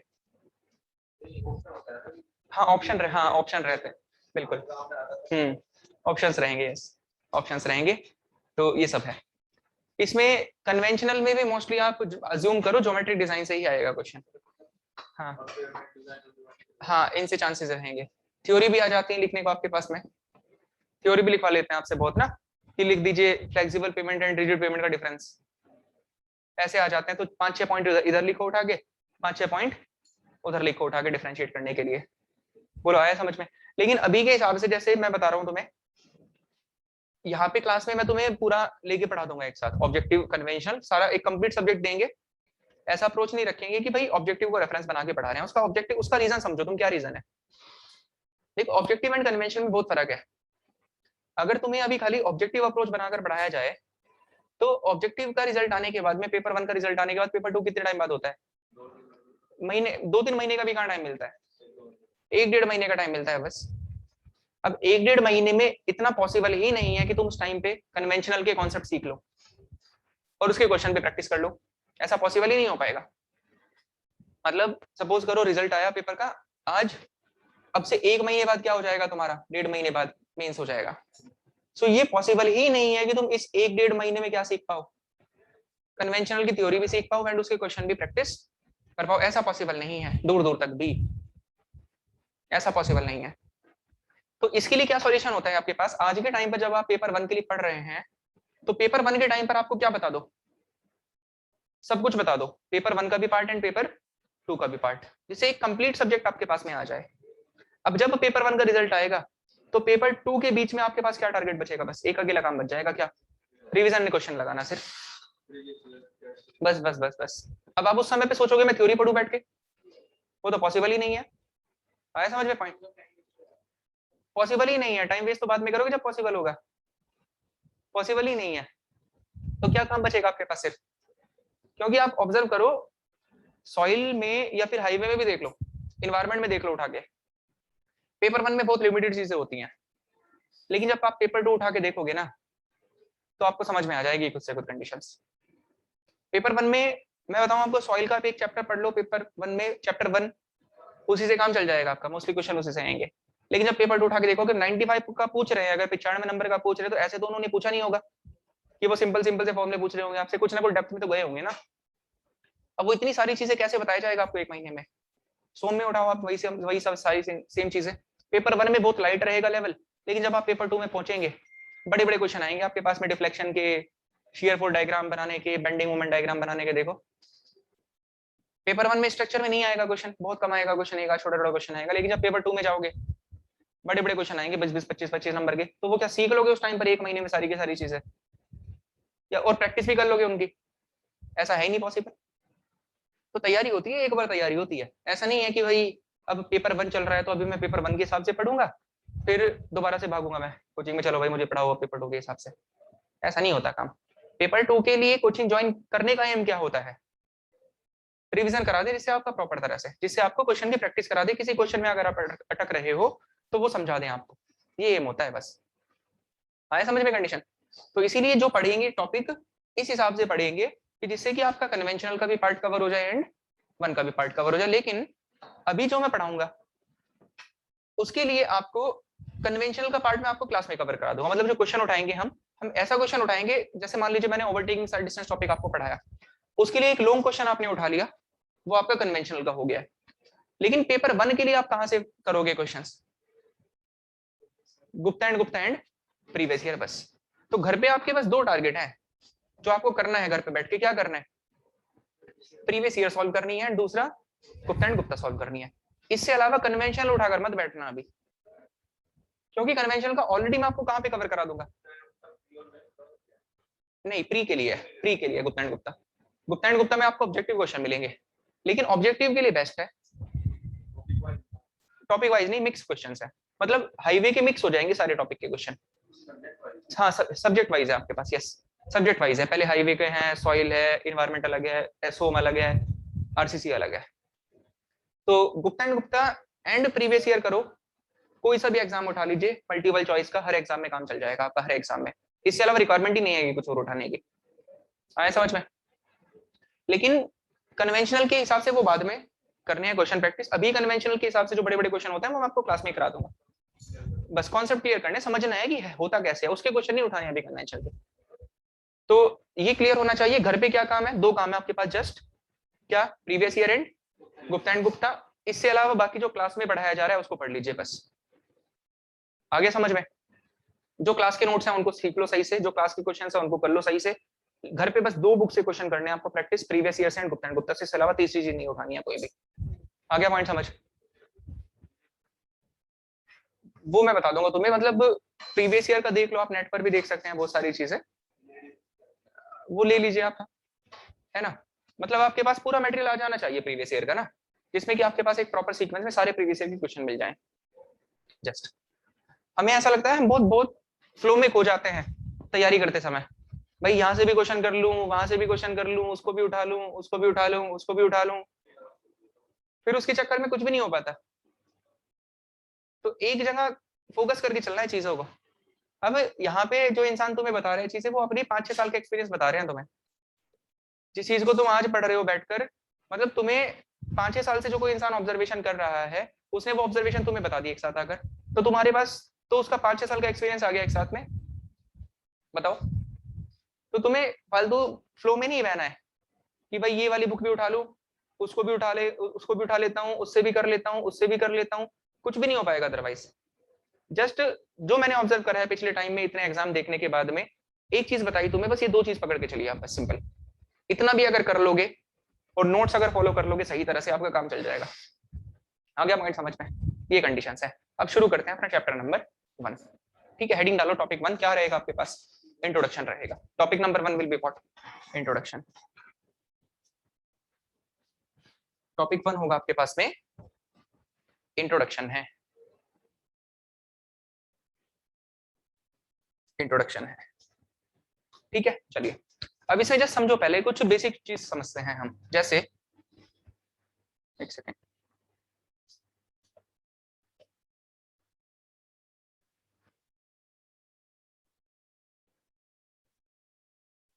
चलिए ठीक है। सो नेक्स्ट आपके पास देखो जरा क्या है। जैसे सपोज करो ऐसे, ये रोड दिखा रखी है ना, यहाँ पर हाईवे है सपोज, इसमें 2 डायरेक्शन होंगे आपके पास में। एक डायरेक्शन तो ये होगा, जिस डायरेक्शन में क्या करेगा व्हीकल, मूव करेगा। एक तो ये ऐसे लेंथ वाइज है डायरेक्शन आपके पास, जिस डायरेक्शन में व्हीकल क्या करेगा, मूव करेगा। एंड एक ये डायरेक्शन है विड्थ वाला, जो डायरेक्शन है, ये डायरेक्शन है आपके पास में कौन सा, ये विड्थ का डायरेक्शन है। अब इन दोनों के लिए टेक्निकल वर्ड्स हैं आपके पास, आगे आप जब भी डायरेक्टली यूज करोगे। एक तो डायरेक्शन हो गया लेंथ वाला डायरेक्शन जिसमें व्हीकल मूव करेगा, दूसरा डायरेक्शन कौन सा है, जो विड्थ वाला डायरेक्शन है। वो डायरेक्शन जिसमें व्हीकल मूव करता है, that direction will be called as what, longitudinal direction कहेंगे। इसको क्या बोलेंगे, लॉन्गिट्यूडनल डायरेक्शन कहेंगे। एंड ये डायरेक्शन क्या होगा आपके पास में, that will be called as a lateral, या फिर ट्रांसवर्स भी कह सकते हो आप, ट्रांसवर्स डायरेक्शन। ठीक है, अब आगे डायरेक्टली वर्ड यूज होंगे आपके पास में कि भाई लॉन्गिट्यूडनल डायरेक्शन में जा रहे हैं, ट्रांसवर्स डायरेक्शन में जा रहे हैं, लेटरल डायरेक्शन में जा रहे हैं। आपको तो खुद से कुछ समझ में आना चाहिए कि भाई मैं अगर लॉन्गिट्यूडनल बोल रहा हूँ मतलब मैं कौन सी डायरेक्शन की बात कर रहा हूँ, अलोंग द लेंथ की मैं बात कर रहा हूँ, जिस डायरेक्शन में व्हीकल क्या कर रहा है, मूव कर रहा है। अगर मैं ट्रांसवर्स कह रहा हूँ तो मतलब कौन सा डायरेक्शन में हो रहा है, विड्थ के डायरेक्शन में हो रहा है, विड्थ के डायरेक्शन में हो रहा है, perpendicular to the movement of the vehicle, perpendicular to the movement of the vehicle. भाई विड्थ व्हीकल के मूवमेंट के परपेंडिकुलर ही हो गई ना, ये पॉइंट आ गया आपके पास ना। क्लियर है चीज दोनों? चलो अब जैसे यहाँ पे जस्ट समझना है, एक दो चीजें और समझो आप, कुछ बेसिक बेसिक से पॉइंट्स है जो आपको आगे हेल्प करेंगे, उनको डिटेल में तो डिस्कस करना है आपको आगे चल के। वो जो कॉन्सेप्ट्स हैं वो डिटेलिंग में तो आप कहाँ पे डिस्कस करोगे, आगे डिस्कस करोगे, लेकिन अभी के लिए उनकी एक थोड़ा सा इंट्रोडक्शन देना जरूरी है समझाने के लिए आगे के कॉन्सेप्ट्स। डिटेल्ड होगा आगे चल के जब वो टॉपिक प्रॉपर आएंगे, लेकिन अभी स्टार्टिंग में जस्ट थोड़ा सा उनके बारे में एक ओवरव्यू दे रहा हूं आपको, क्योंकि आप उनको उनकी डिटेलिंग शुरू होने से पहले ही डिस्कस कर लोगे, थोड़ा बहुत यूज कर लोगे मतलब। तो रोड पे क्या होता है, रोड पे आपको स्लोप प्रोवाइड करवाने पड़ते हैं, स्लोप प्रोवाइड कराने पड़ते हैं। अब स्लोप मेनली दो डायरेक्शन है, तो दो डायरेक्शन में स्लोप आ जाएंगे। एक तो होता है लॉन्गिट्यूडनल डायरेक्शन, तो लॉन्गिट्यूडनल डायरेक्शन में भी स्लोप होगा, एंड दूसरा डायरेक्शन कौन सा होता है, लेटरल या फिर ट्रांसफर डायरेक्शन है, तो ट्रांसफर डायरेक्शन में भी स्लोप होगा। अब वो स्लोप जो आपने लॉन्गिट्यूडनल डायरेक्शन में दे रखा है, मतलब अलोंग द लेंथ दे रखा है, आप यहाँ से मसूरी जाएंगे, लेंथ के अलोंग आपको स्लोप दिखाई देगा ना, वही क्या है, वही तो है लॉन्गिट्यूडनल डायरेक्शन में स्लोप। बताओ आया समझ में, आपको स्लोप दिखाई देगा ट्रांसवर्स डायरेक्शन में भी, तो जो लॉन्गिट्यूडनल डायरेक्शन में स्लोप है that slope will be called as a gradient. इसको टेक्निकली क्या कहोगे, ग्रेडियंट कहोगे। तो आगे से ग्रेडियंट वर्ड अगर कहीं पर भी आएगा तो दिमाग में खुद से आना चाहिए कि भाई ग्रेडियंट का मतलब क्या है, slope in the longitudinal direction है। और आगे से अगर कहीं पर भी अब आता है दूसरा क्या, लेटरल डायरेक्शन, लेटरल डायरेक्शन, तो लॉन्गिट्यूडनल की तो कहानी खत्म हो गई, ग्रेडियंट की डिस्कशन करेंगे आगे डिटेलिंग में, अभी ये डिटेल नहीं है, कुछ भी जस्ट बताना था, टर्म क्या होता है टर्म बता दिया आपको ना।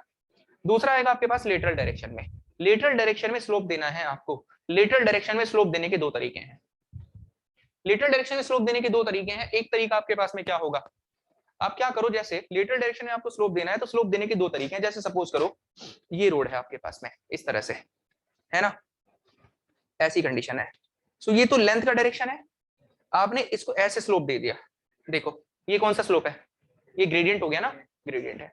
अब बात आती है लेटरल डायरेक्शन की, लेटरल डायरेक्शन में स्लोप देना है, लेटरल डायरेक्शन में स्लोप देने के दो तरीके हैं। लेट अस सपोज करो ये एक अलग लेन है और ये अलग लेन है, ये बीच में आपस में व्हाइट सी लाइन है, ऐसा होता ही है। आपने क्या करा, इनका जो सेंटर है ना, सेंटर ये सेंटर है, इस सेंटर को ऐसे उठा दो, किसके रेस्पेक्ट में, एजिस के रेस्पेक्ट में। देखो एजिस से ऊपर पहुंचूगा ना सेंटर वाला पार्ट, इसको ऐसे उठा दो। अब देखो जरा आया समझ में पॉइंट, देखो दिख रहा है ना स्लोप, कैसे दिया आपने स्लोप, सेंटर को उठाया किसके रेस्पेक्ट में, एजिस के रेस्पेक्ट में, that slope will be called as what, इसको कैम्बर कहेंगे। इसका टेक्निकल नाम क्या आ गया, कैम्बर आ गया। So camber is the slope which is given to the road surface. Camber slope है जो कि हम रोड को देते हैं, कौन से डायरेक्शन में, पहली बात तो लेटरल डायरेक्शन में। कैसे प्रोवाइड करते हो, सेंटर को उठा दिया किसके रेस्पेक्ट में, with respect to the edges, that slope will be called as a camber, इसको कैम्बर कहेंगे। इसका पर्पस क्या है, पर्पस तो बाद में आएगा निकल के, अभी के लिए बस स्लोप बता दिया क्या स्लोप होता है। तो दो टर्म आ गए टेक्निकल, एक तो ग्रेडियंट आया, दूसरा स्लोप, दूसरा टर्म क्या है आपके पास में, कैम्बर आया, कैम्बर आया। अब तीसरा स्लोप आता है, अब ये वाला जो स्लोप है ये भी ट्रांसवर्स डायरेक्शन में ही है, मतलब लेटरल डायरेक्शन ही है, अलोंग द विड्थ है। लेट अस सपोज करो ये है आपके पास में आउटर साइड एंड ये क्या है, इनर साइड है। आउटर इनर क्या है वो तो आगे क्लैरिटी आ जाएगी आपको। आप क्या करो, इस बार आउटर को उठा दो ऐसे, किसके रेस्पेक्ट में, इनर के रेस्पेक्ट में, वो स्लोप आगा क्या, that slope will be called as a super elevation, इसको कहेंगे क्या, सुपर एलिवेशन कहेंगे, that will be called as super elevation. तो तीनों चीजें क्लियर हो गई ना हमें। भाई स्लोप था आपके पास में, दो डायरेक्शन थे, लॉन्गिट्यूडनल था एंड एक क्या था, ट्रांसवर्स था। Longitudinal direction along the length है, ट्रांसवर्स क्या है, अलोंग द विड्थ है, अलोंग द विड्थ है।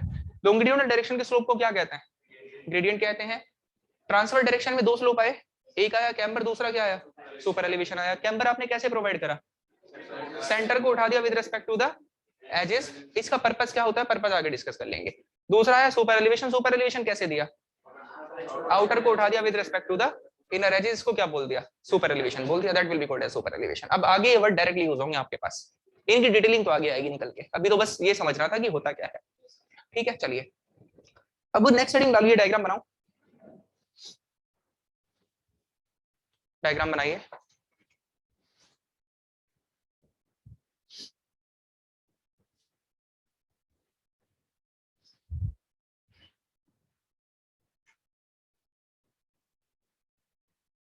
ये बहुत इजी सब्जेक्ट है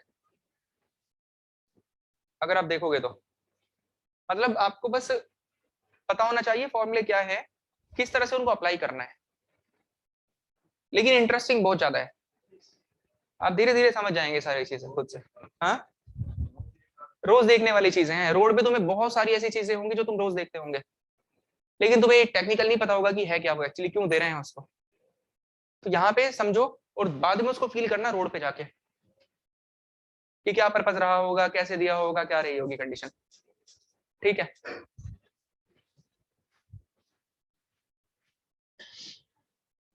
सिविल इंजीनियरिंग की यही तो सबसे खास बात है, सब दिखता है तुम्हें प्रैक्टिकली। आरसीसी में देखो आप, सारी चीजें दिख जाएंगी तुम्हें, अदर ब्रांचेस में नहीं दिखाई देंगे mostly as compare to civil, जितना प्रैक्टिकल यहाँ पे दिख जाती हैं चीजें आपको। तो थोड़ा सा एनालिसिस वाला पार्ट इंटरनली हो रहा होता है, अंदर जो चल रहा है, लेकिन बाकी सारी चीजें हैं, सॉइल है, हाईवे हो गया, आपको इरिगेशन वाली चीजें सब दिखाई देंगी होते हुए प्रैक्टिकली कैसे कैसे क्या कर रहा है ना। चलो हेडिंग डालो इसमें, एक road development in India, road development in India, road development in India. अब इसमें समझना आराम से ना क्या मतलब है। देखो ये लगभग चल रही है कहानी 1920 के आसपास की कहानी है, 1920 के आसपास की, ब्रिटिश गवर्नमेंट का टाइम चल रहा था उस टाइम। अब उस समय क्या हुआ कंडीशन कि भाई कोई ऐसा कितना खास ट्रांसपोर्टेशन सिस्टम तो था नहीं इंडिया में उस टाइम पे। रेलवे थे, रेलवे भी ऐसा नहीं कि बहुत ज्यादा इफेक्टिव थे, है ना, रेलवे भी इतना ज्यादा कोई इफेक्टिव नहीं थे, और रोडवे की तो कंडीशन काफी ज्यादा खराब थी, रोडवे की तो कंडीशन खराब ही थी ना उस टाइम पे।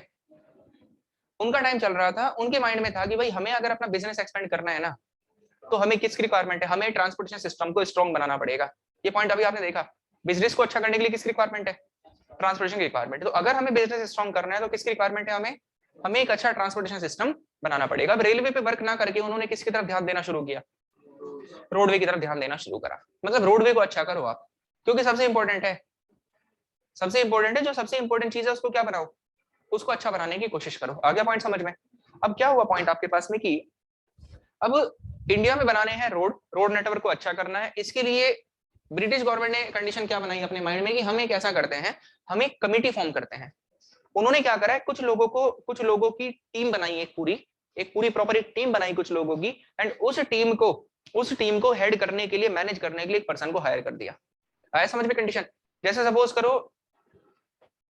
करो कि तुम्हारे में से 5-6 लोगों की टीम बना दी, तुम्हारे में से एक पर्सन को हेड बना दिया कि भाई तुम क्या करोगे, पूरी टीम को मैनेज करोगे, और तुम्हारा काम क्या है, तुम्हारा काम है इंडिया के अंदर रोड नेटवर्क को बनवाना।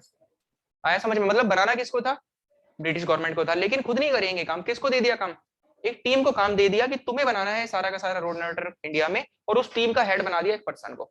आई कंडीशन समझ में, क्या था चीज, रोड बनानी थी गवर्नमेंट को, गवर्नमेंट ने खुद नहीं करना है काम, वो काम की रिस्पॉन्सिबिलिटी किसको दे दी, एक टीम को रिस्पॉन्सिबिलिटी दे दी, एंड उस टीम का बना दिया एक इंसान को head, and the name of that person was Mukund Ramrao Jayakar, MR Jayakar. MR Jayakar था पर्सन का नाम, क्या था, एमआर जयकर पर्सन का नाम था। आया समझ में। तो जो हेड थे उसका नाम क्या था, एमआर जयकर नाम था पर्सन का। उनके नाम पर ही कमेटी का नाम क्या डाल दिया, जयकर कमेटी डाल दिया नाम, उनके नाम पे डाल दिया कमेटी का नाम जयकर कमेटी। ये आया समझ में। जयकर कमेटी थी, हेड कर रहे थे एमआर जयकर, उसको हेड कर रहे थे, एंड कमेटी फॉर्म हुई इन द ईयर 1927। 1927 में कमेटी फॉर्म की गई। आ गया पॉइंट समझ। तो ये कंडीशंस आई। अब क्या चल रही है, तो जयकर कमेटी को काम दिया रोड बनाने का गवर्नमेंट ने, कमेटी का हेड बना रखा है जयकर को, 1927 में कमेटी बन गई। अब क्या चल रहा है, दो लोगों में क्या चल रही है, इंटरेक्शन चल रही है पूरी। ऐसे मानो कि दो लोग आपस में बात कर रहे हैं, एक तरफ तो है ब्रिटिश गवर्नमेंट और दूसरी तरफ कौन है, कमेटी है, दूसरी तरफ है जयकर कमेटी। यस, दोनों में बातें चल रही हैं आपस में।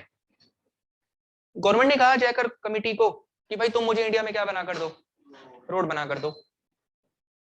कमेटी ने क्या कहा कि ठीक है मैं आपको रोड बना कर दूंगा, लेकिन रोड बनाने से पहले अगर आपको मेरे से रोड बनवानी है तो ये मेरे कुछ रिक्वायरमेंट्स है जिनको आपको पूरा करना पड़ेगा। आया समझ में कंडीशन। ये कमेटी ने कहा किसको, ब्रिटिश गवर्नमेंट को। जैसे तुम्हारे घर वालों ने तुम्हें क्या कहा कि रैंक निकाल कर दो, जॉब लेकर दो, तुमने क्या कहा घर वालों को कि कोचिंग ज्वाइन करा दो। आया समझ में कंडीशन, ऐसे चल रहा है। ठीक, अब सेम वहां पर भी हो रहा है कि रोड बना कर दो, गवर्नमेंट ने क्या कहा, जयकर कमेटी ने क्या कहा कि ठीक है मैं बना कर दूंगा, लेकिन पहले क्या करो, इन कंडीशन को फुलफिल करो, मेरी कुछ रिक्वायरमेंट है, इन रिक्वायरमेंट को पूरा करो। अब क्या क्या रिक्वायरमेंट है, उन रिक्वायरमेंट को क्या कहते हैं, जैकर कमेटी ने गवर्नमेंट के सामने बहुत सारी चीजें रिकमेंड करी, प्रस्ताव रखे बहुत सारे, एंड दीज रिकमेंडेशन जो कि जैकर कमेटी ने रखे गवर्नमेंट के सामने are called as a recommendation of Jayakar committee. आया समझ point? These recommendations are called as a Jayakar recommendation of the Jayakar committee. तो तीनों चीज आई क्या समझ में? कमेटी बनी कब? 1927 में। हेड कौन थे? एमआर जैकर हेड थे। अब कमेटी के कुछ रिकमेंडेशन आई किसके सामने? ब्रिटिश गवर्नमेंट के सामने, और उनको क्या बोलते हैं? रिकमेंडेशन ऑफ जैकर कमेटी कहा जाता है। रिकमेंडेशन आए थे इन द ईयर 1928। 28 में रिकमेंडेशन आ गए आपके पास। बताओ आया समझ में कंडीशन? ईयर बहुत सारे आएंगे आपके पास, यहाँ पे ईयर काफी सारे आएंगे और सब ईयर इंपॉर्टेंट है। या तो हाईवे में पूछ लेगा किसी एग्जाम में, या फिर जीएस में तो पूछेगा ही, किसी ना किसी में पूछ लेगा आपसे। तो जीएस में भी तो बनते हैं ये सारे पार्ट्स। बताइए आईआरसी कब आ गई थी? वो तो पता है तुम्हें, बट मैं बता रहा हूँ कि मतलब जीएस में भी बन सकती हैं ये सारी चीजें आपके पास। जीएस का भी पोर्शन होता है। जैसे पूछेगा आपसे, बताइए गोल्डन क्वाड्रिलेटरल कौन कौन से 4 सिटीज को आपस में ज्वाइन करवा रखा है, ऐसे ऐसे क्वेश्चन आ जाते हैं। या तो हाईवे में रिलेट कर लेगा एग्जामिनर, या कहाँ पे पूछ लेगा आपसे? जीएस वाले पोर्शन में पूछ लेगा। तो वो सारी लेके चलेंगे हम चीजें ना। तो रिकमेंडेशन आई किस ईयर में? 1928 में। अब कौन कौन सी रिकमेंडेशन थी उनको समझना है आपने ना, जस्ट कि कौन कौन सी रिकमेंडेशंस आपके पास थे। देखो जरा कौन कौन सी रिकमेंडेशन थी। पहला रिकमेंडेशन था आपके पास में कि the road development in India should be considered as a national interest. Road development in India should be considered as a national interest because it is beyond the capacity of the government to construct the roads in complete country, in whole country। क्या मतलब है इसको वो समझो। India में road development को एक national interest की तरह से लेना चाहिए। इसका मतलब ये है कि ऐसा नहीं कि हम घर घर जाएंगे हर किसी से बोल रहे हैं भाई मुझे सड़क बनाने दो अपने घर के बाहर, ऐसा नहीं है पॉइंट। लोगों को क्या करना पड़ेगा? खुद से कुछ जागरूक होना पड़ेगा, खुद से खुद इंटरेस्ट दिखाना पड़ेगा रोड के डेवलपमेंट के लिए। रोड के डेवलपमेंट के लिए ऐसा हमारी जिम्मेदारी नहीं है कि हम पूरी की पूरी कंट्री में रोड बनाए, जाकर बात करें लोगों से भाई सड़क बनाने दो सड़क बनाने दो। लोगों को क्या करना पड़ेगा? खुद से खुद इंटरेस्ट दिखाना पड़ेगा, क्योंकि खाली गवर्नमेंट के बस की बात है ही नहीं इतनी बड़ी कंट्री में अकेले रोड बना देना जाके। है क्या खाली गवर्नमेंट के बस की बात जब तक लोग जागरूक नहीं होंगे? आया समझ पॉइंट? लेकिन अब मतलब कह रहे हैं वो कि लोगों को इंटरेस्ट दिखाना है। अब लोग इंटरेस्ट कैसे दिखाएंगे? हाँ, किसी भी चीज के लिए इंटरेस्ट दिखाने के बहुत सारे तरीके होते हैं। अगर तुम्हें किसी के प्रति इंटरेस्ट दिखाना है तो उसके बहुत सारे तरीके हैं। कैसे दिखाओगे तुम सामने वाले को कि भाई मैं इंटरेस्टेड हूँ?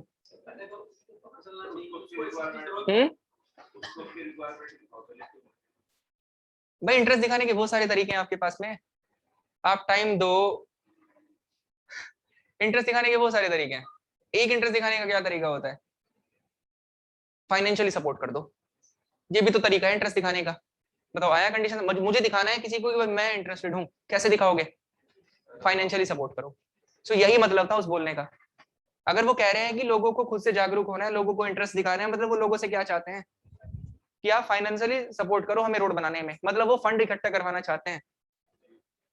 आया समझ में पॉइंट? अब लोग और कैसे काम करेंगे? लोग कोई सड़क थोड़ी बनाएंगे वहां पर जाकर। लोग अगर इंटरेस्ट दिखाएंगे तो लोगों को इंटरेस्ट कैसे दिखाना है कि पैसा इकट्ठा करने में हेल्प करो, बस आप जस्ट इतना काम कर दो। आगे कंडीशन समझ में? ये फर्स्ट पॉइंट था आपके पास। ये है कॉन्ट्रेक्चुअल लैंग्वेज। अब कॉन्ट्रेक्चुअल लैंग्वेज ऐसी होती है एक लाइन के 10 मीनिंग निकाल सकते हो तुम। आया समझ पॉइंट? अब ये लिखा था यहाँ पर तो सिंपल कि भाई इंटरेस्ट दिखाओ। अब किस वे में इंटरेस्ट चाहते हो ये तो लिखा ही नहीं उन्होंने। अब उन्होंने लोगों ने साइन कर दिया कि ठीक है हम इंटरेस्ट दिखाएंगे, लेकिन जब बारी आएगी इंटरेस्ट दिखाने की तो पैसा इकट्ठा करने में हेल्प करो। अब वो पीछे भी नहीं हट पाएंगे, तुमने साइन कर रखा है, इंटरेस्ट दिखाओगे तुम। आया समझ में? कॉन्ट्रैक्ट जो होते हैं जॉब वगैरह में जब जाएंगे प्रोफेशनली, वहां पे दिखाई देगा तुम्हें एग्रीमेंट्स होते हैं, कॉन्ट्रेक्चुअल लैंग्वेज लिखी रहती है वहां पे। अब उस लैंग्वेज का एक स्टेटमेंट के तुम 10 मीनिंग निकाल सकते हो। वो जैसा भी होता है, जिनके बीच में भी कॉन्ट्रैक्ट होते हैं ना, वो एडवोकेट्स वगैरह ऐसे ही तो करते हैं। कॉन्ट्रेक्चुअल लैंग्वेज है, साइन हो गए, अब उस कॉन्ट्रेक्चुअल लैंग्वेज के 10 मीनिंग निकाल देंगे वहां पे बैठ के कि इस लैंग्वेज, इसका मतलब तो ये था, आपने साइन कर रखा है, अब आप पीछे भी नहीं हट पाओगे। आया समझ में कंडीशन कैसे होते हैं चीजें?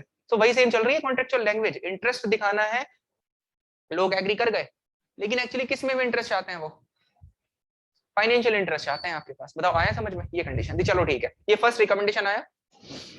दूसरा रिकमेंडेशन आपके पास में क्या है कि चलो ठीक है उस समय लोगों ने हेल्प कर दी, क्या लोग अब जिंदगी भर हेल्प करेंगे? जिंदगी भर हेल्प नहीं करेगा ना कोई। लेकिन ऐसा भी नहीं है कि रोड सिर्फ उसी टाइम बननी है देश में, रोड तो हमेशा बनेगी ना, आज भी तो बन रही है। तो फिर फंड की रिक्वायरमेंट तो आगे भी होगी। अगर फंड की रिक्वायरमेंट आगे भी होगी तो आगे कैसे लेके आओगे फंड? इसके लिए उन्होंने एक सॉल्यूशन निकाला कि आप एक काम करो कि पेट्रोल के ऊपर टैक्स लेना शुरू कर दो। अब जिंदगी भर जब तक व्हीकल चलाएगा इंसान, उसको क्या चाहिएगा? पेट्रोल चाहिएगा ना। तो जब तक व्हीकल चलाएगा उसको पेट्रोल चाहिएगा। पेट्रोल चाहिएगा तो क्या करना पड़ेगा उसे? हमेशा टैक्स देता रहेगा, और हमेशा क्या होता रहेगा आपके पास में? फंड इकट्ठा होता रहेगा। आगे कंडीशन समझ। सो दूसरा रिकमेंडेशन था an extra tax should be charged on the petrol users. अब ये आइडिया दे दिया उन्होंने गवर्नमेंट को कि ऐसे करो आप काम। बताओ आया समझ में पॉइंट? अब इस रिकमेंडेशन को ध्यान में रखते हुए गवर्नमेंट ने ये रिकमेंडेशन ध्यान में रखी कि हाँ भाई फंड इकट्ठा करने के लिए, मतलब आगे भी फ्यूचर में जिससे कि फंड इकट्ठा होता रहे, हम क्या करते हैं? एक्स्ट्रा टैक्स लेना शुरू कर देते हैं। किसके ऊपर? पेट्रोल के ऊपर। उन्होंने एक एक्ट लागू कर दिया and that act is called as the central road fund, CRF. CRF क्यों लागू हुआ? एक्स्ट्रा टैक्स जो आप पेट्रोल पे दोगे उसको कुछ नाम तो देना पड़ेगा ना। उस रूल को क्या नाम दिया उन्होंने? उसको सेंट्रल रोड फंड, सीआरएफ नाम दे दिया। अब सीआरएफ के अंतर्गत क्या होता है कि आपको एक एक्स्ट्रा टैक्स देना पड़ता है। किसके ऊपर? पेट्रोल के ऊपर। अब उसका कुछ पैसा, वो जो सीआरएफ के अंतर्गत जो पैसा आता है आपके पास में, वो कुछ पैसा चला जाता है स्टेट गवर्नमेंट के पास एंड कुछ किसके पास चला जाता है? सेंट्रल के पास चला जाता है। डिस्ट्रीब्यूट हो जाता है दोनों में। हाई कंडीशन समझ में? ऐसे चलता है। दोनों हो गए क्लियर रिकमेंडेशन। थर्ड रिकमेंडेशन आपके पास में क्या है? थर्ड पॉइंट है आपके पास में कि भाई रोड डेवलपमेंट के लिए हमें बहुत सारी टेक्निकल स्पेसिफिकेशंस की रिक्वायरमेंट पड़ेगी। अब जब ज्योमेट्री डिजाइन पढ़ोगे तो वहां पे समझ में आएगा तुम्हें। पूरा का पूरा जो चैप्टर है सिर्फ टेक्निकल स्पेसिफिकेशन पर ही बेस्ड है। Just like IS code, RCC में होता है आईएस कोड, उसमें टेक्निकल स्पेसिफिकेशन है आपके पास में कि भाई इतना रेनफोर्समेंट देना है, इतना कवर होना है, इतनी कम से कम डायर रखनी है, ये सब चीजें वो टेक्निकल स्पेसिफिकेशन होती हैं आपके पास। वो स्ट्रक्चर के लिए है। रोड डिजाइनिंग के लिए टेक्निकल स्पेसिफिकेशन कौन दे रहा है आपको? इसके लिए एक कमेटी बना दी उन्होंने, जिस कमेटी का क्या काम होगा? to give the technical specifications related to the development of the road, and that committee will be called as the IRC, Indian Road Congress. बताओ आया समझ में पॉइंट? ये थर्ड रिकमेंडेशन था। आईआरसी फॉर्म कर दी इस रिकमेंडेशन के हिसाब से किस ईयर में? 1934 में, इन द ईयर 1934। एंड सीआरएफ कब आया था? इन द ईयर 1929 में, इन द ईयर 1920। रिकमेंडेशन कब आए थे? 28 में आ गए थे। और कमेटी कब बनी थी? 27 में। तो मतलब जिस चीज में पैसे मिलने की बात हो रही थी उसको जस्ट एक साल बाद ही लेकर आ गए।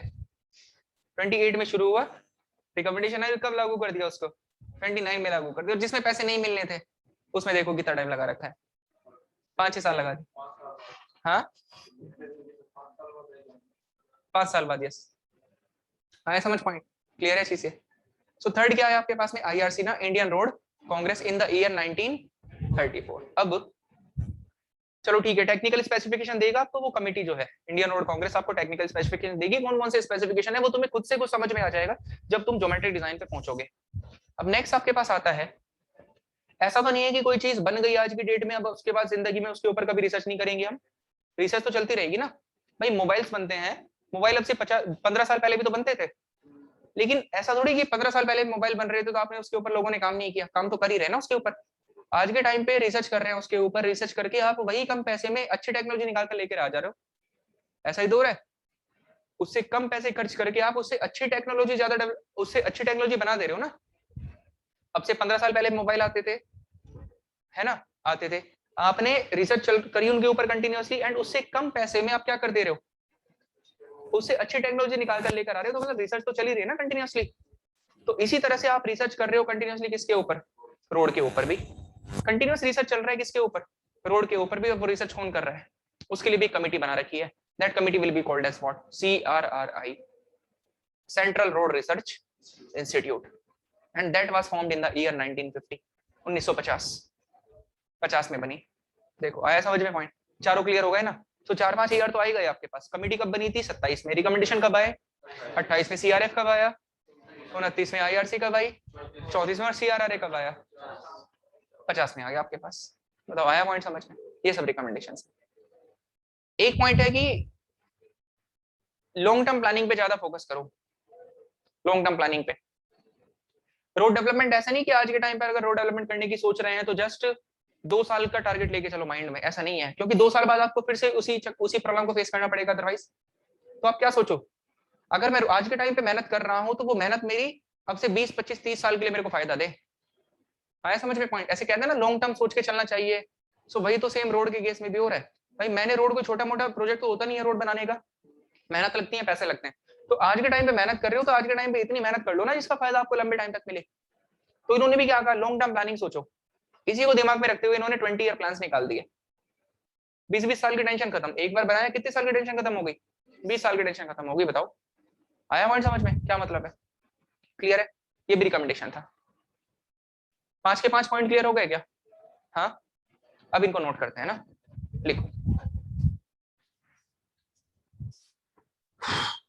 सो क्या था आपके पास? रोड डेवलपमेंट इन इंडिया, इसमें लिखो a road development committee named as Jayakar committee. A road development committee named as Jayakar committee.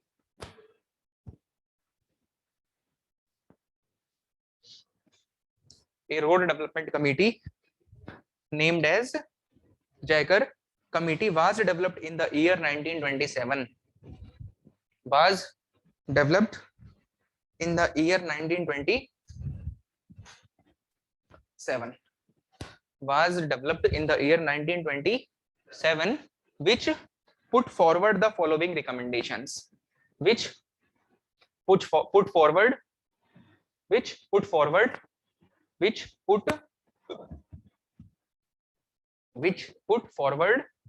the following recommendations in the year 1928. In the year 1928. बताओ आया समझ में point? In the year 1928। Clear है ना? सो committee कब बनी? 27 में। रिकमेंडेशन कब आए? 28 में आ गए थे। आगे लिखो, फर्स्ट लिखो recommendation. First recommendation, the development of the road in India, the development of the road in India, the development of the road in India, the development of the road in India should be considered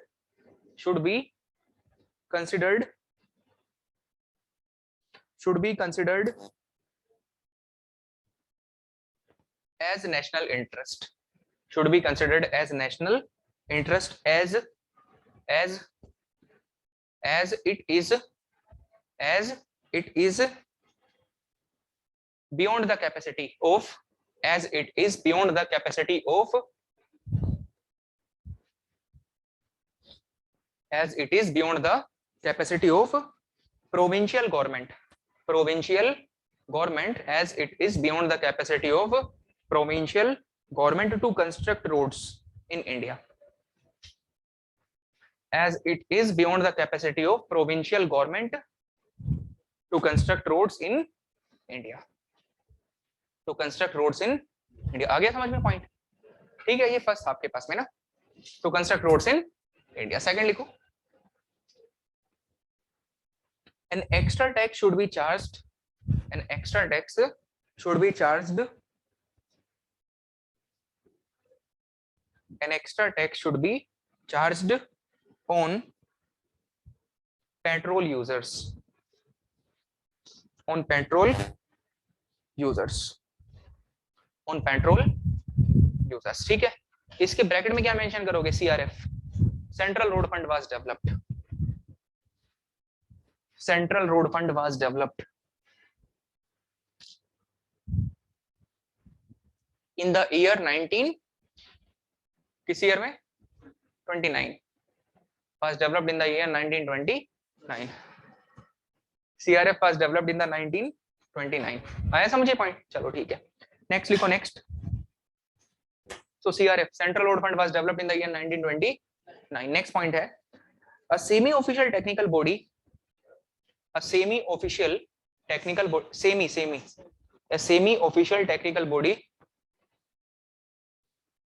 a semi-official technical body should be formed to give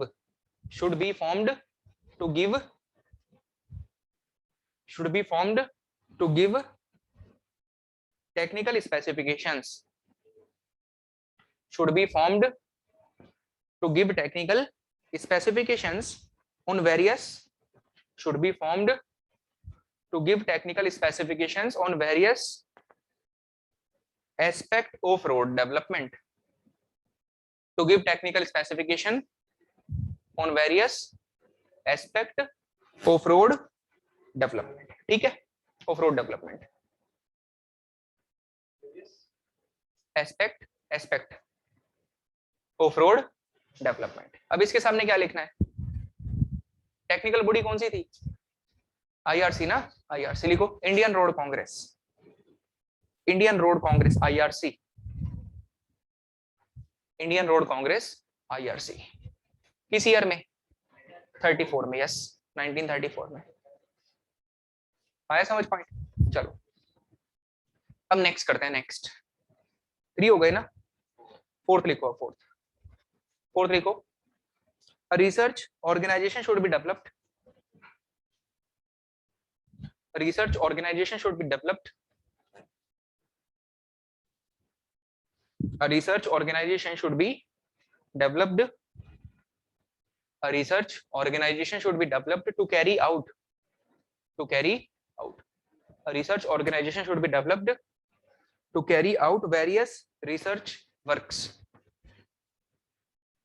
A research organization should be developed to carry out various research work related to road development.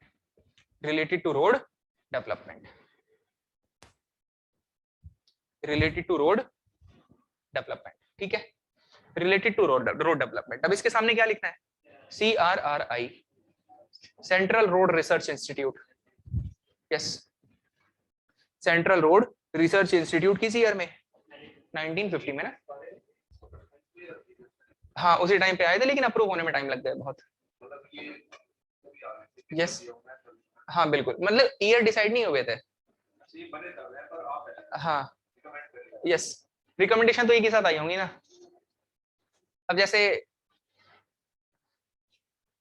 तुमने कहा घर वालों को phone दिला दो, दिला देंगे बस, वही तो चलता जा रहा है। नेक्स्ट क्या है आपके पास में? जैकर कमिटी गेव, फिफ्थ है, जैकर कमिटी गेव रिकमेंडेशन। तो और भी बहुत सारे आए थे, और भी बहुत सारी रिकमेंडेशन आई थी, बट वो अप्रूव ही नहीं हो पाई कभी। अब ऐसा नहीं है ना, तुमने घर वालों को जो भी चीजें बोली उन्होंने मान ली, कुछ चीज ऐसी भी नहीं होंगी जो बिल्कुल ही क्या कर दिया, मना कर दिया एकदम। सो लिखो next, Jayakar committee gave more stress, Jacker committee gave more stress on long-term planning. Gave more stress on long-term planning.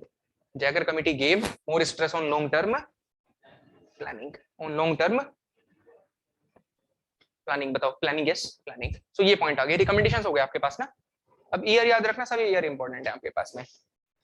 CRF 29 IRC, 34 CRRI, 50 committee कब आई, 27 में रिकमेंडेशन कब आ गए, 28 में आ गए। तो ये सारे के सारे पॉइंट्स हो गए आपके पास में। बताओ क्लियर है? ये सब है, ठीक है। चलिए अब आपकी दूसरी भी क्लास है क्या कोई? इसके कितने बजे से? 1 से है। ओके, तो इसको मेरे ख्याल से आज फर्स्ट डे है, थोड़ा सा कम ही रखते हैं आज के दिन ना, मतलब धीरे धीरे फिर बढ़ा लेंगे ड्यूरेशन को, क्योंकि मेरे ख्याल से इतनी हैबिट भी नहीं होगी अभी भी। तो मैं भी कि डायरेक्टली 3 घंटे का ड्यूरेशन एक साथ लेके चले पहले दिन पे ना।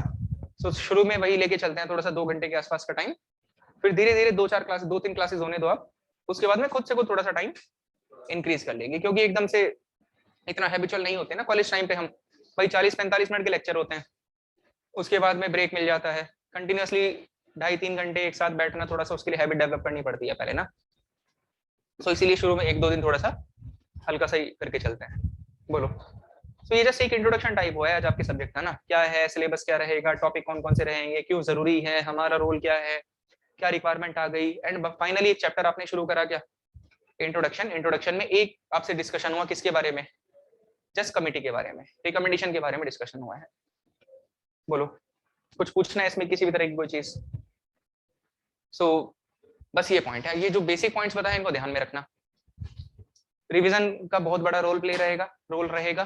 एक अकेला वही चीज है जो कि क्या करता है, डिफरेंशिएट क्रिएट करता है, डिफरेंस क्रिएट करता है दोनों के बीच में, कोई सेलेक्ट हो रहा है या फिर कोई सेलेक्ट नहीं हो रहा है। तो अदरवाइज पढ़ाई तो सबको सेम चीज आ रही है ना। हाँ, दोनों चाहिए, कंसिस्टेंसी भी चाहिए एंड रिवीजन भी तो चाहिए। ऐसा भी नहीं कि चलो एक दिन पढ़ लिया उसके बाद 10 दिन छुट्टी मार ली, ऐसा भी नहीं है, रोज करना पड़ेगा।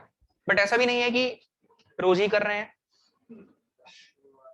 मतलब एक आध दिन क्या ले सकते हो आप, ब्रेक भी कर सकते हो भाई, थोड़ा सा देखो तैयारी करनी है, इंसान की तरह तैयारी करनी है।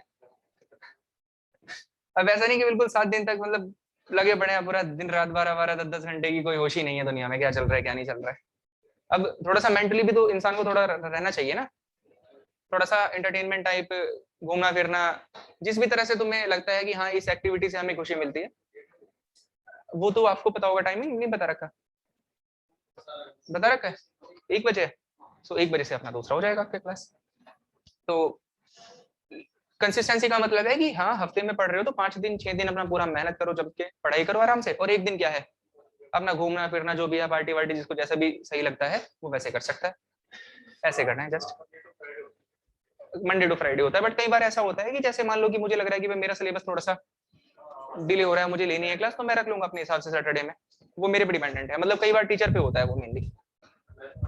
हाँ वैसे मंडे टू फ्राइडे होता है, but as per the syllabus वो टीचर अपने हिसाब से भी थोड़ा बहुत एडजस्ट कर सकते हैं, ऐसे रहता है सिस्टम।